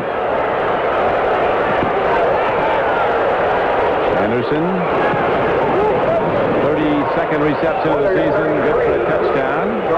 Just a little slant pattern run by Gary Anderson. The Houston Oilers come with a blitz. Anderson is able to get inside that corner man. See the two linebackers, Meads, Lyles right there to pressure.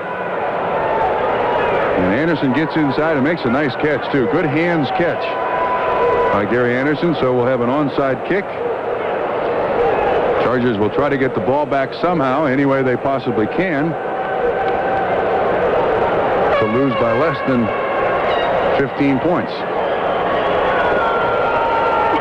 Gary Anderson's third touchdown of the season. And so it is going to be an interesting decision now that Coach Al Saunders and his staff has to make in San Diego, and I'm sure that Dan Fouts will be part of it. They talk it over. Do you go with Herman the rest of the way, or right back to Dan Fouts? My guess they stay with Fouts. I think if you change quarterbacks, you're pretty much telling your team, that's it, folks. We're done with Dan Fouts. I don't think Al Saunders can do that right now, because with Seattle losing again today, and all those teams so close in the AFC East, the Chargers are still in this.